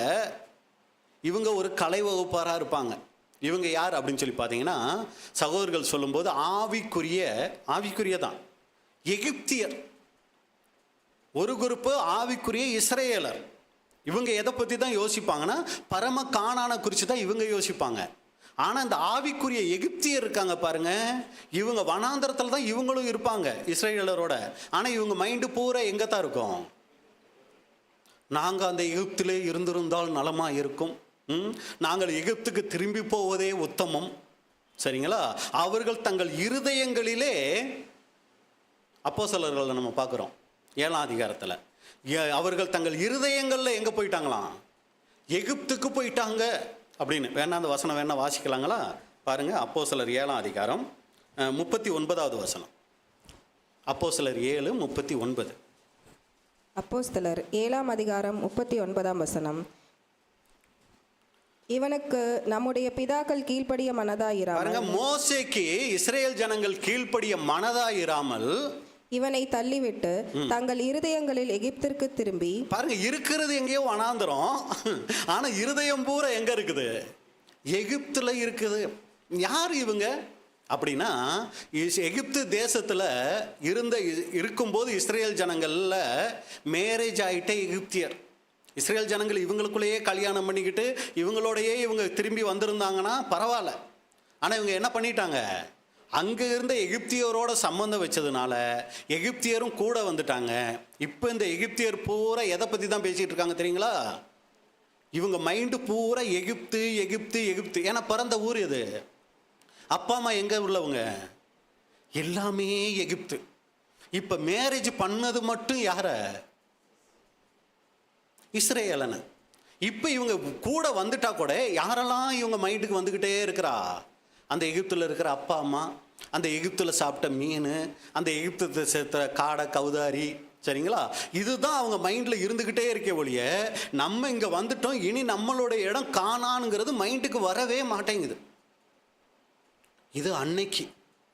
இதே போல் இன்னைக்கு என்ன தெரியுங்களா? உடன்படிக்கை பண்ணியிருப்பாங்க, சத்தியத்துக்குள்ளேயும் கேட்டுக்கிட்டு வந்துட்டு இருப்பாங்க, சபைக்கும் நல்லா வந்துக்கிட்டு இருப்பாங்க, ஒரு வனாந்தர பிரயாணத்தில் தான் இருப்பாங்க. ஆனால் மைண்டு பூரா எங்கே தெரியுங்களா இருக்கும்? உலகத்தில் தான். கொஞ்ச நேரம் நீங்கள் வெளியில் போய் பேசி பார்த்தீங்கனாலே கொஞ்ச நேரத்தில் அவங்க எதை பற்றி தெரியுங்களா பேசுவாங்க? உலகத்தை பற்றி தான் பேசுவாங்க. என்னங்க ரேட்டு காய்கறியெல்லாம் இவ்வளோ ஆயிட்டுருக்குது, பவுன் இவ்வளோ ஆயிட்டுருக்குது, எப்படி வாங்குறது, என்ன பண்ணுறது, இதுதான் அவங்க மைண்டில் பெருசாக இருக்குமே ஒழிய, ஐயோ இன்னைக்கு சத்தியம் இப்படி கேட்டனே, இந்த மாதிரி என்கிட்ட ஒரு குறை இருக்கே, நேராக வீட்டுக்கு போன உடனே வேலையெல்லாம் முடிச்சுட்டு போயிட்டு கொஞ்ச நேரம் ஜெபம் பண்ணணும். ஆண்டவரே இந்த சுபாவத்தை என்னை விட்டு எடுத்து போடுங்க, நான் இவ்வளவு மோசமாக இருக்கிறேன், எனக்கு அந்த ஒரு நல்ல சுபாவத்தை கொடுங்கன்னு ஜெபம் பண்ணணும். ஜெபம் பண்ணணும் ஜெபம் பண்ணணும் ஜெபம் பண்ணணும். இந்த மைண்ட்லேயே போகிறவங்க இருப்பாங்க. அங்கே அப்படி யாராவது இருக்கீங்களா? இருந்தால் கர்த்தருக்கு ஸ்தோத்திரம். சரிங்களா? இல்லை அப்படின்னா வெளியே போன உடனேயே உலகம் உலகம் உலகம் உலகம். போன உடனே அந்த டிவியை போடு, போன உடனே அந்த மாலுக்கு போன உடனே அதை செய் இதை செய், இதே தான் மைண்ட்லேயே ஒழிய போகிறது வரதெல்லாம் நான் தப்பு சொல்லலை. ஆனால் நம்முடைய சிந்தை எதுக்கு அதிக முக்கியத்துவம் கொடுக்கப்படுது அப்படிங்கிறதுல நம்ம கவனமாக இருக்கணும். அதை வச்சு நம்ம கண்டுபிடிச்சிக்கலாம், நான் ஆவிக்குரிய எகிப்தியராக இருக்கிறேனா, ஆவிக்குரிய இஸ்ரேலராக இருக்கிறேனா. போன வாரம் ஞாயிற்றுக்கிழமை ஒரு சப்ஜெக்ட் கேட்டோமே அதை குறித்து எவ்வளவு சிந்தித்தோம். அதுக்கு முதல் வாரம் அன்றைக்கு ஒரு நாளாவது, அதான் சமீபத்தில் ஒரு பிரதர் சொல்லும்போது, பிரதர் சப்ஜெக்ட் கேட்குறோம், அந்த ஒரு நாளாவது அந்த உணர்வு இருக்க வேணாமா பிரதர்? வாரம் பூரா இல்லைன்னாலும் பரவாயில்ல பிரதர், ஒரு நாளாவது அந்த உணர்வு இருக்க வேணாமா அப்படின்னாரு. சரிங்களா? இதுதான் அந்த ஒரு நாளாவது நமக்கு அந்த உணர்வு இருந்துருச்சுன்னா நம்ம ஏதோ கொஞ்சம் ஆவிக்குரிய இஸ்ரேலராக இருக்கோம்னு நம்ம புரிஞ்சுக்கலாம்.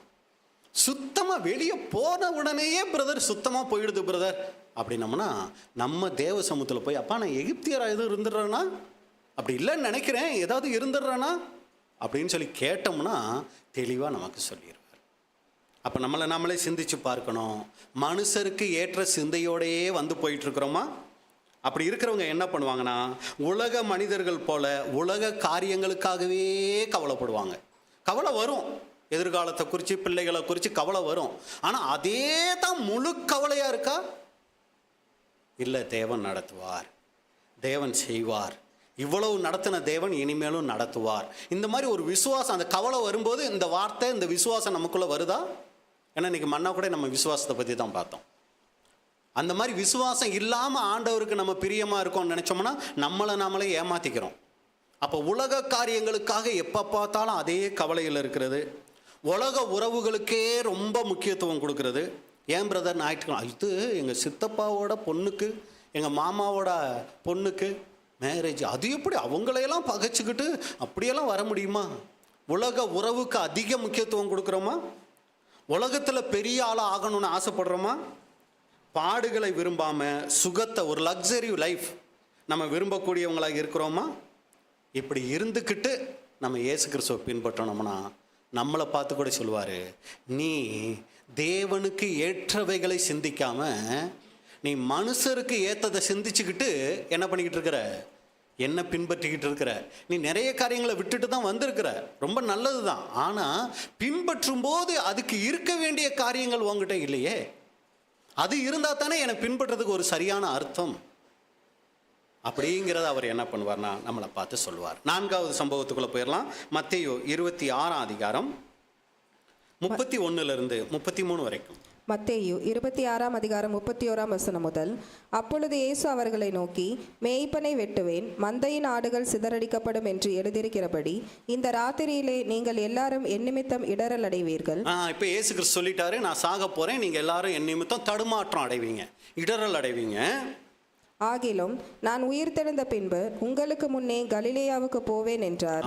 ஆனால் நான் உயிர்த்தெழுந்த பின்னாடி உங்களுக்கு முன்னாடி நான் கலிலேயாவுக்கு போயிடுவேன், நான் இங்கே தான் மறிச்சிட்டேன், இங்கே தான் அடக்கம் பண்ணிட்டேன்னு சொல்லி என்னை இங்கேயே தேடிக்கிட்டு இருக்காதீங்க, எல்லாரும் கலிலேயாவுக்கு வந்துருங்க அப்படின்னு கூட முன்கூட்டியே சொல்கிறாரு.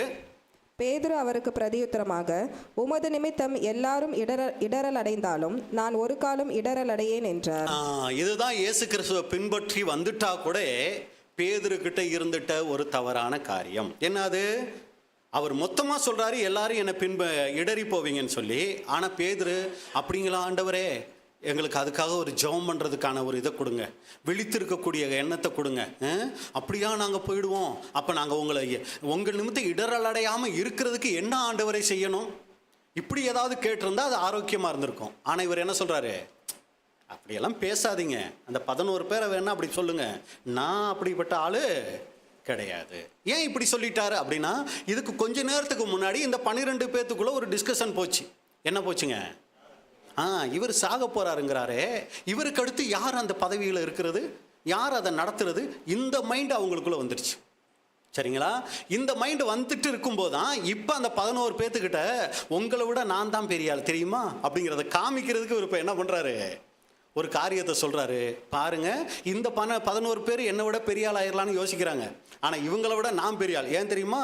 இவங்க இடரல் அடைஞ்சாலும் நான் என்னாக மாட்டேன், இடரல் அடைய மாட்டேன் அப்படின்னு சொல்லி அங்கே என்ன பண்ணுறாருன்னா சொல்லக்கூடியவராக இருக்கிறார். அப்போ இங்கே பேதுருக்கிட்ட காணப்பட்ட தவறு என்னன்னா, தன்னை மற்றவங்களோடு ஒப்பிட்டு பார்த்து தன்னை மேலானவராக கருதுதல்.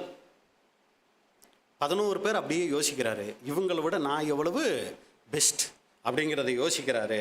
யோசித்து என்ன பண்ணுறாருனா தன்னை பெரிய ஆளாக நினைக்கிறார். அப்போ அன்புக்குரிய சகோதர சகோதரிகளே, இன்னைக்கு நமக்குள்ள அப்படிப்பட்ட எண்ணங்கள் இருக்குதா? சகோதர சகோதரிகள்லேயே ரொம்ப அற்பமானவங்க யாருங்க அப்படின்னு கேட்டால் என்ன சொல்லுவோம்? அற்பமானவங்களா? கொஞ்சம் யோசிக்கிறேன்.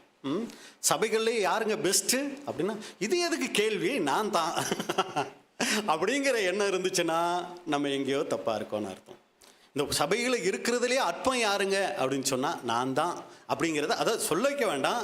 இருக்கிறதுலே அற்பம் நான் தானே உண்மையிலேயே மனப்பூர்வமாக நமக்குள்ள அந்த எண்ணம் இருந்துச்சுன்னு வைங்களே, தேவனுடைய பார்வையில் பெரிய ஆளாக இருப்போம். சரிங்களா? அதை விட்டுட்டு இருக்கிறதுல நான் எவ்வளோ பெரிய ஆள் அப்படிங்கிற ஒரு உயர்வான எண்ணம் நமக்குள்ளே இருந்துச்சுன்னா அது தவறு. அப்போ அன்புக்குரிய சகோதர சகோதரிகளே, நாம் எப்படிப்பட்டவங்களா இருக்கணும்? பிலிப்பியர் 2ஆம் அதிகாரம் 3வது வசனம். பிலிப்பியர் 2ஆம் அதிகாரம் 3ஆம் வசனம். ஒன்றையும் வாதினாலாவது வீண் பெருமையினாலாவது செய்யாமல் மனத்தாழ்மையினாலே ஒருவரை ஒருவர் தங்களிலும் மேன்மையானவர்களாக எண்ண கடவீர்கள். இது தாங்க நம்ம வளர்ச்சிக்குள்ள வர வர நமக்குள்ள உருவாகிற எண்ணம். ஆரம்பத்தில் இதெல்லாம் இருக்காது. சத்தியத்துக்குள்ளே வரும்போது நம்மளை ரொம்ப உயர்வாக தான் நினைப்போம், மற்றவங்களை கொஞ்சம் கீழே தான் நினைப்போம். என்ன இவங்கெல்லாம் பெரிய ஆள், இவங்களுக்கெல்லாம் என்ன தெரியும்? ஆனால் சத்தியம் உள்ளே போக போக போக போக நமக்குள்ளே அந்த ஒரு குணம் உருவாகணுங்க. என்ன உருவாகணும்னா மற்றவங்களை நம்மளை விட உயர்வாக நினைக்க ஆரம்பிப்போம். எப்போ அந்த எண்ணம் வரும் தெரியுங்களா? நம்மளை விட மற்றவங்களை உயர்வாக நினைக்கிறது நம்மளுடைய குறைவுகளை அதிகமாக உணர ஆரம்பிப்போம். அதாவது பெருசாக அது வெளிப்பார்வைக்கு பெருசாக இருக்காது. என்ன ஆண்டவரே, சத்தியத்துக்குள்ளே வந்து இவ்வளவு ஜெபிச்சு இவ்வளவு ஊழியம் செஞ்சாலும் அந்த சிந்தையில் இன்னும் கூட இப்படியெல்லாம் எனக்கு வருதே, இன்னும் நான் மாறலையே. அதுக்கு இப்போ சத்தியத்துக்குள்ளே வந்து அந்த சகோதர சகோதரி கூட பரவாயில்ல மாதிரி நான் தான் இப்படிப்பட்ட சிந்தனையில் வளர்ந்துக்கிட்டு இருக்கிறேன். இது இன்னும் உங்களுக்கு பிரியமில்லாமல் இவ்வளவு யோசனைகள் வருது, இவ்வளவு மற்றவங்க மேலதான சிந்தனைகள்லாம் வருது. இதெல்லாம் பார்க்கும்போது நான் மற்றவங்கள விட ரொம்ப மோசம் ஆண்டவரே. இது யாருக்கு தெரியுங்களா வந்துச்சு? பவுலுக்கு வந்துச்சுங்க. பவுல் எப்படி தெரியுங்களா யோசிச்சார்? ஆரம்பத்தில் வரும்போது அப்போஸ்தலர்கள் எல்லாரும் தன்னை ஒரு சிறியவராக நினைச்சார். அதுக்கப்புறம் எப்படி தெரியுங்களா யோசிச்சார்? பரிசுத்தவான்கள் எல்லாருலையும் தன்னை ஒரு சிறியவராக நினைச்சார். ஆனால் நாள் ஆக எப்படி யோசிச்சாரு? பாவிகளில் பிரதான பாவி நானுன்னு யோசிச்சாருங்க. இதுதான் வளர்ச்சி. ஆனால் நம்ம வளர்ச்சி எப்படி இருக்கு? வரும்போது பாவிகளில் பிரதான பாவி, போக போக பரிசுத்தவான்கள் எல்லாரிலும், அப்புறம் அப்போஸ்தலர்கள். சரிங்களா? நம்ம வளர்ச்சி இப்படி போயிட்டு இருக்குது. ஆனால் உண்மையிலேயே ஒரு பரிசுத்தவான், ஒரு பரிசுத்தவாட்டினுடைய வளர்ச்சி எப்படி தெரியுங்களா இருக்கும்? போக போக மற்றவர்களை தன்னை விட உயர்வா, அதாவது வெளியில் தெரியாமல் இருக்கலாம், உயர்வா மற்றவங்களை மனசில் நினைக்கக்கூடிய எண்ணம் வந்துடும். அது வயசில் சின்னவங்களாக இருக்கலாம், பெரியவங்களாக இருக்கலாம், சத்தியத்தில் வளர்ந்தவங்களாக இருக்கலாம், வளராதவங்களாக இருக்கலாம். இன்னும் கூட நல்லா சொல்லணும்னா உலகத்தில் இருக்கிறவங்களை விட தன்னை தாழ்த்திக்கக்கூடிய அளவுக்கு அந்த மைண்டு வரணும். ஏன்னா நான் ஒன்றுமே இல்லை, என்ன ஆண்டவர் கூப்பிட்டுருக்கிறாரு, என்ன ஆண்டவர் வழி நடத்திக்கிட்டு இருக்கிறார். இந்த தாழ்மை உள்ளவர்களை தான் அவர் நோக்கி பார்ப்பாருங்க. அப்போ அன்புக்குரிய சகோதரர்களே, இந்த சத்தியத்துக்குள்ளே வந்துட்டோமே, நம்மளை பெருமையாக மேன்மையாக நினச்சிக்கிட்டு ஓடிக்கிட்டு இருக்கிறோமா? மற்றவங்க நம்ம பெருமையாக நினைக்கலாம், மேன்மையாக நினைக்கலாம், பெருமை பாராட்டலாம், அது பிரச்சனையே இல்லைங்க. நாம் நம்மளை பற்றி என்ன யோசிக்கிறோம்? தனிப்பட்ட முறையில் நம்மளை குறித்து நமக்கு ஒரு இமேஜ் இருக்கும் இல்லைங்களா? எல்லாம் இருக்கீங்களா? தூக்கம் வருதுங்களா? இல்லைல்ல, நம்மளை குறித்து நமக்கு ஒரு இமேஜ் இருக்குல்ல. அந்த இமேஜில் நம்மளை பற்றி ஒரு படம் வரைய சொன்னால் அந்த படத்தில் கிரீடம் வச்சு செங்கோல் பிடிச்சி, சரிங்களா, இந்த மாதிரி ஒரு படம் நம்ம இமேஜாக நம்மளை வச்சுக்கிட்டு இருக்கோமா? நான் சொல்கிறது உங்களுக்கு புரியும்னு நினைக்கிறேன். ஏன்னா இந்த ராஜா ராணியை வந்து யாராவது ஒன்று பேசிட்டா இவங்களுக்கு என்ன பண்ண முடியாது, தாங்க முடியாது. ஏன்னா இவங்க பார்வையில் இவங்க யாராக இருக்கிறாங்க? பெரிய ராஜாவா ராணியாக நினச்சிக்கிட்டு இருக்காங்க தங்களை. என்ன போய் இப்படி பேசிட்டாங்க? இந்த எண்ணத்தை நம்ம சிலுவையில் அறையணும். இங்கே பேதுருக்கிட்ட நம்ம பார்க்கும்போது தன்னை மற்றவர்களை விட உயர்வாக நினைக்கக்கூடிய ஒரு எண்ணம் அவருக்குள்ளே இருந்துச்சு. அன்புக்குரிய சகோதர சகோதரிகளை, 5வது சம்பவத்துக்குள்ளே நம்ம போயிடலாம். யோவான் 21ஆம் அதிகாரம் 1 முதல் 3 வரைக்கும். யோவான் 21ஆம் அதிகாரம் 1ஆம் வசனம் முதல். இவைகளுக்கு பின்பு இயேசு திபேரியா கடற்கரையிலே மறுபடியும் சீஷருக்கு தம்மை வெளிப்படுத்தினார். இது உயிர் தெழுந்த பின்னாடி கடைசி சம்பவம். இப்போ மறுபடி சீஷர்களுக்கு தன்னை வெளிப்படுத்துறாரு. வெளிப்படுத்தின விபரமாவது, சீமோன் பேதுருவும் திதுமு எனப்பட்ட தோமாவும் கலிலேயா நாட்டிலுள்ள கானா ஊரானாகிய நாத்தான்வேலும் செபதேயுன் குமாரரும் அவருடைய சீஷரில் வேறு 2 பேரும் கூடியிருக்கும் போது சீமோன் பேதுரு மற்றவர்களை நோக்கி, மீன் பிடிக்கப் போகிறேன் என்றான். அதற்கு அவர்கள், நாங்களும் உம்முடனே கூட வருகிறோம் என்றார்கள். அவர்கள் புறப்பட்டு போய் உடனே படவேறினார்கள். அந்த ராத்திரியிலே அவர்களுக்கு ஒன்றும் பிடிக்கவில்லை. அன்புக்குரிய சகோதர சகோதரிகளே, இது இயேசு கிறிஸ்துனுடைய மரித்ததுக்கு அப்புறம் நீங்கள் பார்த்தீங்கன்னா அவர் உயிர்த்தெழுந்த பின்னாடி நடந்த ஒரு சம்பவமாக நம்ம பார்க்குறோம். இதுக்கு முன்னாடி அந்த 3 வருஷத்தில் என்னென்னலாம் நடந்துச்சுன்னா, பேதுருவை குறித்து நிறைய காரியங்கள் நம்ம பார்த்தோம். ஒரு சுயநலத்தோடு இயேசு கிறிஸ்துவை பின்பற்றி இருக்கிறார். ஒரு பெருமை பொறாமையோடு இயேசு கிறிஸ்துவை பின்பற்றி இருக்கிறார். ஆவிக்குரிய எகிப்தியரா அவர் என்ன பண்ணியிருக்கிறார்னா, அதாவது அந்த மனுஷ சிந்தையோட இயேசு கிறிஸ்துவை பின்பற்றி இருக்கிறார். மற்றவங்களை விட தன்னை உயர்வாக நினச்சிக்கிட்டு இயேசு கிறிஸ்துவை பின்பற்றி இருக்கிறார். இப்போ அதெல்லாம் புரிஞ்சிருச்சு. இயேசு கிறிஸ்துவ சிலுவையில் அறைய போகிற நேரத்தில் மறுதளிச்சிட்டாரு. அப்புறம் என்ன பண்ணிட்டார், சபிச்சிட்டாரு. அப்புறம் மனமும் கூட திரும்பிட்டாரு. அதற்காக துக்கப்பட்டு மனம் கசந்து அழுதுட்டார். இதெல்லாம் முடிஞ்சிருச்சு. இப்போ இயேசு கிறிஸ்து தன்னை உயிரோடு இருக்கிறவராக காண்பிச்சிட்டார். இவ்வளவும் நடந்த பின்னாடி பார்க்குறாரு, மறுபடியும் இயேசு கிறிஸ்து வர்ற மாதிரியோ ஒன்றும் சிம்டம்ஸே தெரியலை.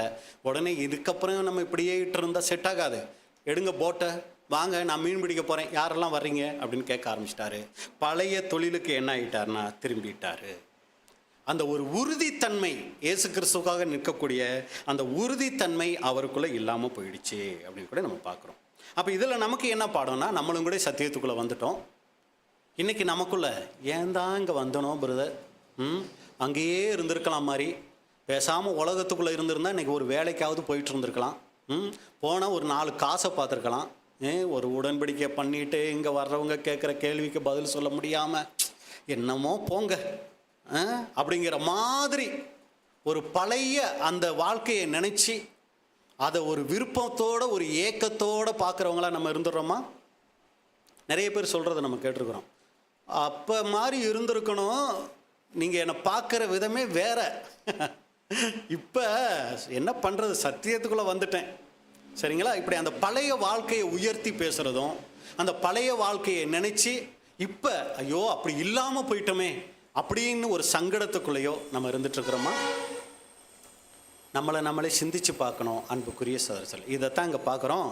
என்னதான் பின்பற்றி வந்துட்டாலும் இவருடைய மைண்டு எங்கேயே தான் இருந்திருக்குது, அந்த போட்டு மேலேயும் அந்த வலை மேலேயும் இதில் தான் அவருடைய மைண்டு இருந்துக்கிட்டே அங்கே இருந்திருக்குது அப்படின்னு கூட நம்ம பார்க்குறோம். அப்போ இதில் நமக்கு என்ன பாடங்கும்போது, தேவ சித்தம் செய்ய வரேன்னு சொல்லி உடன்படிக்கை செஞ்சுட்டு இன்றைக்கி எந்த சித்தம் நாம் செஞ்சுக்கிட்டு இருக்கிறோம்? ஏதோ வாரமான சபைக்கு போயிட்டா நான் தேவ சித்தத்தை செய்கிறேங்கிறது முடிவு இல்லைங்க. திங்கள் செவ்வாய் புதன் வியாழன் வெள்ளி சனியெல்லாம் இருக்கு இல்லைங்களா, அதில் தேவ சித்தம்னு நம்ம குடும்ப வாழ்க்கையில் தேவ சித்தத்தை எப்படி செய்கிறோம்? குடும்ப வாழ்க்கையில் எப்படி பிரதர் தேவ சித்தம் செய்கிறது? சரியான ஒரு கணவனாக நடந்தோம்னா அது தேவ சித்தம். சரியான ஒரு மனைவியாக இருந்தால் அது தேவ சித்தம். சரியான ஒரு மகனா மகளா மருமகளா மருமகனா இருந்தால் கூட அது ஊழியந்தாங்க, தேவ சித்தம் தான். அப்போ நம்மளே யோசிச்சு பார்க்கணும். தேவ சித்தத்தை ஏதோ சபைக்கு பைபிள் வாசித்து பைபிள் சத்தியங்கள் கேட்டு இப்படி நம்ம போகிறத ஒரு தேவ சித்தமாக நினச்சிக்கிட்டு இருக்கோமா? தனிப்பட்ட குடும்ப வாழ்க்கையில் தேவ சித்தத்தை நம்ம செய்கிறோமா? வேலை செய்கிற இடத்துல தேவ சித்தத்தை செய்கிறோமா? அந்த எஜமானனுக்கு உண்மையாக வேலை செஞ்சோம்னா அது தேவ சித்தம். பொய் சொல்லிட்டு ஊழியத்துக்கு போனோம்னா அது தேவ சித்தம் இல்லை. இதனால இன்னைக்கு ஒரு சிலர் அப்படித்தான், என்னன்னா லீவு கிடைக்காதுங்கிறப்ப ஏதாவது ஒரு பொய்யை சொல்லிட்டு ஊழியம் செய்ய வருவாங்க. இதெல்லாம் தப்புங்க. அப்படி செய்ய சொல்லி தேவன் எதிர்பார்க்கல. அப்ப அதுலேயும் கூட தேவ சித்தத்தை நம்ம நிறைவேற்றக்கூடியவங்களாக இருக்கணும். அப்போ நம்மளுடைய அனுதின வாழ்க்கையில் தேவ சித்தம் செய்ய வரேன்னு சொல்லிட்டு இன்னைக்கு யாருடைய சித்தத்தை நம்ம செஞ்சிட்ருக்குறோம்? கிறிஸ்துவின் சாயலாக மாறுறதுக்கு வந்துட்ட நாம் இன்னைக்கு நம்ம எந்த சாயலில் வளர்ந்துருக்குறோம்? முன்னையெல்லாம் அவ்வளவு பொறாமல் எரிச்சல் கோபமெல்லாம் வராது பிரதர். ஆனால் இப்போ வர அதெல்லாம் கொஞ்சம் தாசியாக இருக்கணும்னா நம்ம வேறு சாயலை நோக்கி போகிறோம். இல்லை பிரதர், கர்த்தருக்கு ஸ்தோத்திரம், முன்ன இருந்ததுக்கு இப்போ என் சுபாவத்தில் எவ்வளவோ மாற்றங்களை நானும் பார்க்குறேன், மற்றவங்களும் கூட சொல்கிறாங்க. அந்த ஒரு சாட்சி வாங்கிக்கிட்டு இருக்கோம்னா நம்ம சரியான பாதையில் போயிட்டுருக்கோம்னு அர்த்தம். இன்று உடன்படிக்கையின் வாழ்க்கைக்கு நம்ம எதை அடையாளமாக சொல்ல முடியும்? பிரதர், நான் உடன்படிக்கை செஞ்சுருக்கேங்கிறதுக்கு பாருங்கள், இதெல்லாம் ஒரு அடையாளம். அப்படிங்கிறத நம்ம எதை அடையாளமாக காமிப்போம்? நம்ம உலக வாழ்க்கை வாழ்கிறோங்கிறதுக்கு நிறைய அடையாளங்கள் சொல்லலாம். ஆனால் தேவ சித்தம் செய்கிறோம், கிறிஸ்துவின் சாயலாக மாறிக்கிட்டு இருக்கிறோம், உடன்படிக்கையின் வாழ்க்கை வாழ்கிறோங்கிறதுக்கு எதை அடையாளமாக இன்றைக்கி நம்ம சொல்ல முடியும்? நம்ம புது சிருஷ்டியினுடைய வாழ்க்கை ஒரு வளர்ச்சிக்குள்ளே போயிட்டு இருக்குதா?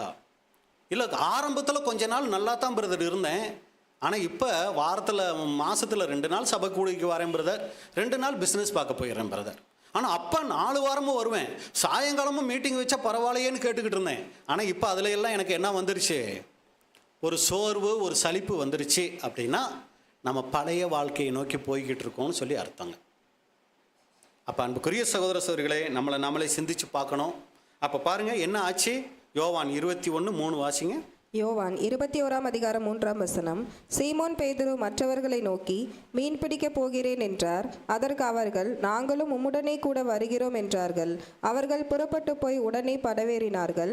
அந்த ராத்திரியிலே அவர்கள் ஒன்றும்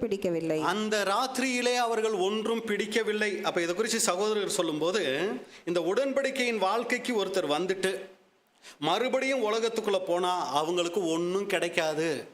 அதாவது உண்மையாக உடன்படிக்கை பண்ணி வந்துட்டு மறுபடி உலக ஆவிக்குள்ளே போனாங்கன்னா அவங்களுக்கு உலகத்தில் ஒன்றும் கிடைக்காது.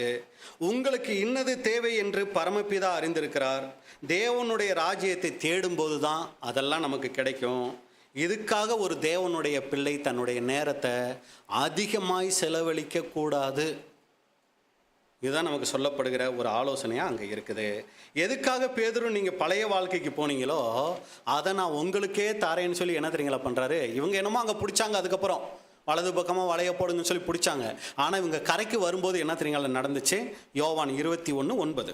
யோவான் 21:9 அவர்கள் கரையிலே வந்து இறங்கின போது கரி நெருப்பு போட்டிருக்கிறதையும் அதின் மேல் மீன் வைத்திருக்கிறதையும் அப்பத்தையும் கண்டார்கள். இதுக்காகத்தானே என்னை விட்டுட்டு மறுபடி போனீங்க. இப்போ வாங்க, நீங்கள் வர்றப்பவே எல்லாத்தையும் நான் என்ன பண்ணி வச்சுருக்கிறேன், ஆயத்தம் பண்ணி வச்சுருக்கிறேன். அப்போ இதுதான் நம்ம புரிந்து கொள்ளணும். நமக்கு இன்னது தேவை என்று அவர் என்ன பண்ணியிருக்கிறாரு, அறிந்திருக்கிறார். சரிதான் பிரதர், இன்னது தேவை என்று அறிந்திருக்கிறார்னு சொல்கிறீங்க. ஆனால் அந்த பிரதருக்கு அறிந்திருக்கிறாருங்கிறது சரியாக நடந்துச்சு. ஆனால் எனக்கு அது சரியாக நடக்கலையே. எனக்கு இன்னது தேவைன்னு நான் நினைக்கிறேன், ஆனால் அது எனக்கு கிடைக்கல. ஆனால் அந்த பிரதருக்கு கரெக்டாக கிடைச்சிருச்சே அப்படின்னு சொன்னோம். அப்படின்னா அவருக்கு அதை கொடுத்தா கூட அவர் என்ன ஆக மாட்டார், கிறிஸ்துவ பின்பற்றலேருந்து விலகி போக மாட்டார். ஒரு சமயம் நம்ம கேட்குறத நமக்கு கொடுத்தா நம்ம பின்பற்றாமல் போயிடுவோமோன்னு சொல்லி கூட என்ன பண்ணுவார், கொடுக்காம இருப்பார். அவருக்கு தெரியும் நமக்கு என்ன கொடுக்கணும்னு சொல்லி, அதை நமக்கு சரியாக கொடுப்பாரு.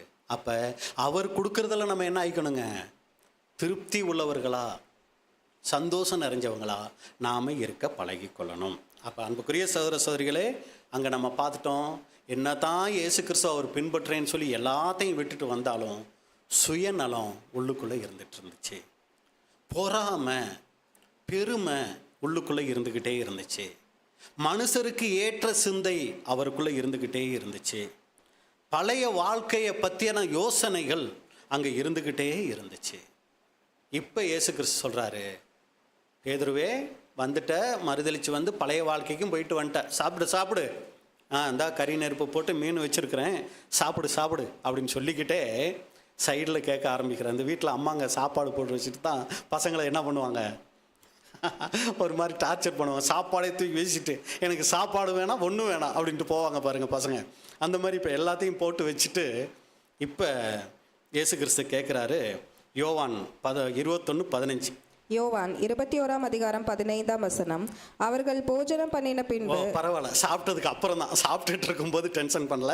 போஜனம் பண்ணின பின்பு இயேசு சீமோன் பேதுருவை நோக்கி, யோனாவின் குமாரனாகிய சீமோனே, இவர்களிலும் அதிகமாய் நீ என்னிடத்தில் அன்பாய் இருக்கிறாயா என்றார். இவர்களிலும் அப்படிங்கிறது ஒரு சில மொழிபெயர்ப்புகளில் இவைகளிலும் அப்படின்னு இருக்குங்களாம். அப்படின்னா என்னது, இந்த போட்டு, இந்த மீன், இந்த வலை, இந்த மாதிரி எல்லாம் பின்னாடி போகிறையே, இது எல்லாத்த விட, இதில் வசனத்தின்படியாக எடுத்துக்கிட்டால் கூட இந்த 11 பேரை விட அப்படின்னு கூட நம்ம எடுத்துக்கலாம். அதிகமாய் நீ என்னிடத்தில் அன்பாக இருக்கிறியா. இது வரைக்கும் அன்பாக இருக்கிற மாதிரி தான் வந்த, ஆனாலும் அதில் முழுமையான அன்பு, முழுமையான அர்ப்பணிப்பு இல்லை. அதனால் அன்பாக இருக்கியா அப்படின்னு சொல்லி கேட்குறாரு. அதற்கு அவர், ஆம் ஆண்டவரே, உம்மை நேசிக்கிறேன் என்பதை நீர் அறிவீர் என்றார். இப்போ எத்தனை தடவை கேட்டார், அதே மாதிரி 3 தடவை கேட்டார். யோவான் 21:17. யோவான் 21:17 மூன்றாம் தரம் அவர் அவனை நோக்கி, மூன்றாம் தரம், 3வது தடவையும் என்ன பண்ணுறாருனா அங்கே பேதுருவை பார்த்து, யோனாவின் குமாரனாகிய சீமோனே, நீ என்னை நேசிக்கிறாயா என்றார். ஏன் அப்படி பேர் வச்சுக்கோன்னா, இவருக்கு பேதுருன்னு பேர் வச்சது யாருங்க, இயேசு கிறிஸ்து தான். ஆனால் அந்த பழைய பேரையே சொல்லி சொல்லி கூப்பிட்டு கேட்குறாரு. ஒவ்வொரு தடவையும் அப்பா பேரை சொல்லி சொல்லி கூப்பிட்டு கேட்குறார். ஏன்னு நமக்கு சரியா தெரியல. யோனாவின் குமாரனாகிய சீமோனே, நீ என்னை நேசிக்கிறாயா என்றார். என்னை நேசிக்கிறாயா என்று அவர் 3ஆம் தரம் தன்னை கேட்டபடியினாலே பேதுரு துக்கப்பட்டு, ஆண்டவரே, நீர் எல்லாவற்றையும் அறிந்திருக்கிறீர், நான் உம்மை நேசிக்கிறேன் என்பதையும் நீர் அறிவீர் என்றார். இயேசு, என் ஆடுகளை மேய்ப்பாயாக என்றார். என்னை நேசிக்கிறாயான்னு கேட்ட உடனே பேதுருக்கு என்ன வந்துடுச்சு? துக்கம் அங்கே வந்துச்சு. இன்னைக்கு நம்மளை பார்த்து அந்த மாதிரி கேட்டா, பின்பற்றேன்னு சொல்லி வந்துட்ட, உண்மையிலேயே என்னை நேசிக்கிறியான்னு கேட்டால் நமக்கு என்ன வரணும்? துக்கம் வரணும். ஆமாம்ல, ரொம்ப தப்பு தான் பண்ணிகிட்டு இருந்திருக்கிறேன்ல, அது வந்துச்சுன்னா நல்லது, அதெல்லாம் சரியாக தான் இருக்குது அப்படின்னு யோசித்தோன்னு வைங்க, அப்போ தவறாக நமக்குள்ளே ஏதோ காரியங்கள் இருக்குதுன்னு அர்த்தம்.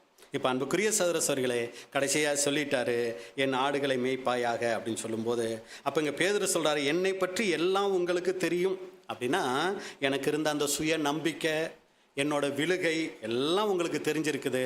அதுபோல் ஆண்டவரே, நான் எல்லாத்தையும் நீங்கள் அறிஞ்சிருக்கிறீங்க, நான் உண்மையிலே உங்களை நேசிக்கிறேங்கிறதையும் நீங்கள் அறிவீங்க அப்படின்னு கூட சொல்லிட்டாரு. இதெல்லாம் முடித்த பின்னாடி தான் இப்போ மறுபடியும் நம்ம ஆதார வசனத்துக்கு வரோம். யோவான் 21:19. யோவான் 21ஆம் அதிகாரம் 19ஆம் வசனம். இன்னவிதமான மரணத்தினாலே அவன் தேவனை மகிமைப்படுத்த போகிறான் என்பதை குறிக்கும்படியாக இப்படி சொன்னார். அவர் இதை சொல்லிய பின்பு அவனை நோக்கி, என்னை பின்பற்றி வா என்றார். பேதுரு அங்கே துக்கப்பட்டு, ஆண்டவரே, நீர் எல்லாவற்றையும் அறிந்திருக்கிறீர், நான் உம்மை நேசிக்கிறேன் என்பதையும் நீர் அறிவீர் அப்படின்னு சொன்னதுக்கு அப்புறம் பேதுரு, உனக்கு மரணம் இப்படி தான் வரும் அப்படின்லாம் சொல்லிட்டு, நீ அவர் தேவனை எப்படி மகிமைப்படுத்த போகிறார் அப்படிங்கிறதையும் சொல்லிட்டு, அவர் இதை சொல்லிய பின்பு அவனை நோக்கி, இப்போ சரி, ஓகே, எல்லாம் புரிஞ்சிருச்சு, இப்போ என்னை பின்பற்றி வா அப்படின்னு சொல்லிட்டார். அப்போ இதுதான் அன்புக்குரிய சகோதரர்களே, இன்றைக்கி நாம் பார்த்துட்ட காரியம். இப்போ பேதுரு புரிஞ்சிட்டாரு, தன்னுடைய தவறுகளை எல்லாம் உணர்ந்துட்டாரு. இப்போ இயேசு கிறிஸ்துவ சரியாக பின்பற்றினாரா அப்படின்னு சொல்லி நம்ம என்ன பண்ணலாம்? வசனங்களை மட்டும் வாய்ச்சி முடிச்சிடலாம். சரியாக பின்பற்றினாரா அப்படின்னு சொல்லி பார்க்கும்போது, அப்போஸ்தலர் 8ஆம் அதிகாரம் 20வது வசனம். அப்போஸ்தலர் 8ஆம் அதிகாரம் 20ஆம் வசனம். பேதுரு அவனை நோக்கி, தேவனுடைய வரத்தை பணத்தினாலே சம்பாதித்து கொள்ளலாம் என்று நீ நினைத்தபடியால் உன் பணம் உன்னோடே கூட நாசமாய் போக கடவது. இது அந்த மந்திரவாதி கிட்ட சொன்ன ஒரு விஷயம். இப்போ இங்கே நம்ம பார்க்குறோம், அங்கே என்ன கிடைக்கும், இயேசு கிறிஸ்துவை பின்பற்றினா என்ன லாப நோக்கம் இருந்துச்சு. ஆனால் இப்போ சரியாக பின்பற்ற ஆரம்பிச்சிட்டாரு. இப்போ சூட்கேஸை கொண்டு வந்து பேதுரு அப்படி பிரித்து காமிச்சு, இந்த வரத்தை எனக்கும் கொடுத்துருங்க, இதெல்லாம் உங்களுக்கு தான் அப்படின்னா, யாருக்கிட்ட பணத்தை கொண்டு வந்து தர? நீ நாசமாக போ, அப்புறம் உன் பணமும் நாசமாக போகட்டும் அப்படின்னு சொல்கிற அளவுக்கு எல்லாத்தையும் வெறுத்த ஒரு மனிதனாக அங்கே மாறிட்டார். 2 பேதுரு 3ஆம் அதிகாரம் 15-16. 2 பேதுரு 3ஆம் அதிகாரம் 15ஆம் வசனம் முதல். மேலும் நம்முடைய கர்த்தரின் நீடிய பொறுமையை இரட்சிப்பென்று எண்ணுங்கள். நமக்கு பிரியமான சகோதரனாகிய பவுலும் தனக்கு அருளப்பட்ட ஞானத்தினாலே இப்படியே உங்களுக்கு எழுதியிருக்கிறார். எல்லா நிருபங்களிலும் இவைகளை குறித்து பேசியிருக்கிறார். அவர் சொன்னவைகளில் சில காரியங்கள் அறிகிறதற்கு அரிதாய் இருக்கிறது. கல்லாதவர்களும் உறுதி இல்லாதவர்களும் மற்ற வேத வாக்கியங்களை புரட்டுகிறது போல தங்களுக்கு கேடு வரத்தக்கதாக இவைகளையும் புரட்டுகிறார்கள். அங்கே யோவானும் யாக்கோபும் அவங்க அம்மாவை கூட்டிக்கிட்டு வந்து ரைட் ஹேண்ட் லெஃப்ட் ஹேண்டுன்னு கேட்ட உடனே என்ன வந்துச்சு? எரிச்சல் வந்துச்சு. இப்போ பாருங்க, இவங்களுக்கு பின்னாடி ரொம்ப நாளைக்கு அப்புறம் ஒருத்தர் புதுசாக உள்ள அப்போஸ்தலர்னு வராரு உள்ள. அவரை பற்றி எழுதும்போது அவரும் பேதுருவுக்கு ரொம்ப நல்ல ஆளுன்னெலாம் சொல்ல முடியாது. ஒரு சில நேரத்தில் என்ன பண்ணிட்டாரு?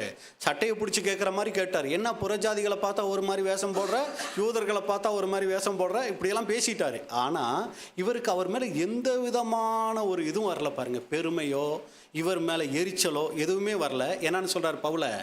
நமக்கு பிரியமான சகோதரனாகிய பவுல். அந்த ஏற்றத்தாழ்வு மறைஞ்சிருச்சு. தன்னை விட சின்ன ஆளாக இருந்தாலும் அவங்கள ஏற்றுக்கக்கூடிய ஒரு மனசு வந்துருச்சு. இப்போ தான் அவர் சரியாக இயேசு கிறிஸ்துவை பின்பற்றுகிறவராக மாறிட்டார். அப்போஸ்தலர் 5:29. அப்போஸ்தலர் 5ஆம் அதிகாரம் 29ஆம் வசனம். அதற்கு பேதுருவும் மற்ற அப்போஸ்தலரும், மனுஷருக்கு கீழ்ப்படுகிறதை பார்க்கிலும் தேவனுக்கு கீழ்ப்படுகிறதே அவசியமாய் இருக்கிறது. சின்ன சின்ன விஷயங்கள்ல பயந்து போயிருந்தவர். ஒரு அம்மா வந்து, நீ இயேசு கிறிஸ்துவோட கூட இருந்தவர் தானேன்னு கேட்டதுக்கு, சத்தியமா சொல்றேன் அவர் யாருன்னே தெரியாதுன்னு சொன்னவர். இப்போ நீங்கள் பார்த்தீங்கன்னா அழகாக பின்பற்றக்கூடியவரை மாறிட்டாரு. வேதபாரகர் பரிசேயர் பெரிய ஸ்தானத்தில் இருக்கிறவங்க வந்து கேட்குறாங்க, நீ இயேசு கிறிஸ்துவை பற்றி பேசக்கூடாதுன்னு சொல்லி. இப்போ பேதுரு என்ன சொல்கிறாரு அப்படின்னா, பேதுருவும் மற்ற அப்போஸ்தலரும் ஆண்டவர் ஒன்று சொல்கிறாரு, நீங்கள் ஒன்று சொல்கிறீங்க. எதுக்கு நாங்கள் கீழ்ப்படுகிறது? மனுஷருக்கு கீழ்ப்படுகிறதை பார்க்கிலும் தேவனுக்கு கீழ்ப்படுகிறதே அவசியமாக இருக்கிறதுங்கிற அளவுக்கு ஒரு உறுதித்தன்மை உள்ளவராக மாறிட்டார். கடைசியாக அப்போஸ்தலர் 3:1. அப்போஸ்தலர் 3:1 ஜெபவேளையாகிய 9 மணி நேரத்திலே பேதுருவும் யோவானும் தேவாலயத்திற்கு போனார்கள். பாருங்க, வயசு வித்தியாசத்தில் பார்த்தீங்கன்னா இருக்கிறதுலே பெரிய ஆள் யாருங்க? பேதுரு. இருக்கிறதுலே சின்ன ஆள் யாரு? யோவான். இவரை கூட்டிக்கிட்டு இவங்க 2 பேரும் எங்கே போகிறாங்க? ஜெபாலயத்துக்கு போகிறாங்க. தன்னோட என் அளவுக்கு தகுதியான ஆள் வந்தால் தான் நான் ஊழியத்துக்கு போவேன், இவரெல்லாம் என் கூட வரக்கூடாது, அந்த மாதிரிலாம் யோசிக்கவே இல்லை. அப்போ எல்லா அந்த சுயநலமாக இருக்கட்டும், பொறாமையாக இருக்கட்டும், மனுஷருக்கு ஏற்ற சிந்தையாக இருக்கட்டும், பெருமையாக இருக்கட்டும், அந்த பழைய வாழ்க்கையை குறித்த சிந்தனைகளாக இருக்கட்டும், எல்லாமே அவரை விட்டு போய் அவர் ஒரு சரியான முறையில் அவர் வந்து இயேசு கிறிஸ்துவை பின்பற்றுகிறவராக அங்கே மாறிட்டார். இதுதான் அன்புக்குரிய சகோதரர்களே, இன்றைக்கி நம்ம பார்த்துட்டோம். நாமளும் கூட உடன்படிக்கை செய்து இயேசு கிறிஸ்துவை பின்பற்றுகிறவர்களாக வந்திருக்கிறோம். இன்றைக்கி நாம் எந்த சிந்தையோட இயேசு கிறிஸ்துவை பின்பற்றுகிறவர்களாக இருக்கிறோம்? குணநலன்களில் குணநிலைகளில் மாற்றம் வராமல், வெளிப்பிரகாரமாக எத்தனை மாற்றங்கள் வந்திருந்தாலும் அதனால் பிரயோஜனம் ஒன்றும் இல்லை. அது அவசியம், ஆனால் பிரயோஜனம் ஒன்றும் இல்லை. ஏன் அப்படின்னா, உள்ளான நிலைகளில் யாருமே பார்க்காத இயேசு கிறிஸ்துவும் பிதாவாகிய தேவனும் மாத்திரம் பார்க்கக்கூடிய சிந்தை. ஒருத்தரை குறித்து என்ன நினைக்கிறோம், ஒரு பொருளை குறித்து எப்படி ஆசைப்படுறோம், இந்த உலகத்தை குறித்து என்ன யோசிக்கிறோம், சகோதர சகோதரிகளை குறித்து என்ன யோசிக்கிறோம், இந்த சிந்தையை தான் அவங்க ரொம்ப கவனமாக பார்க்குறாங்க. இருளில் மறைந்திருக்கிறவைகளை வெளியரங்கமாக்கி இருதயத்தின் யோசனைகளை வெளிப்படுத்துவார்.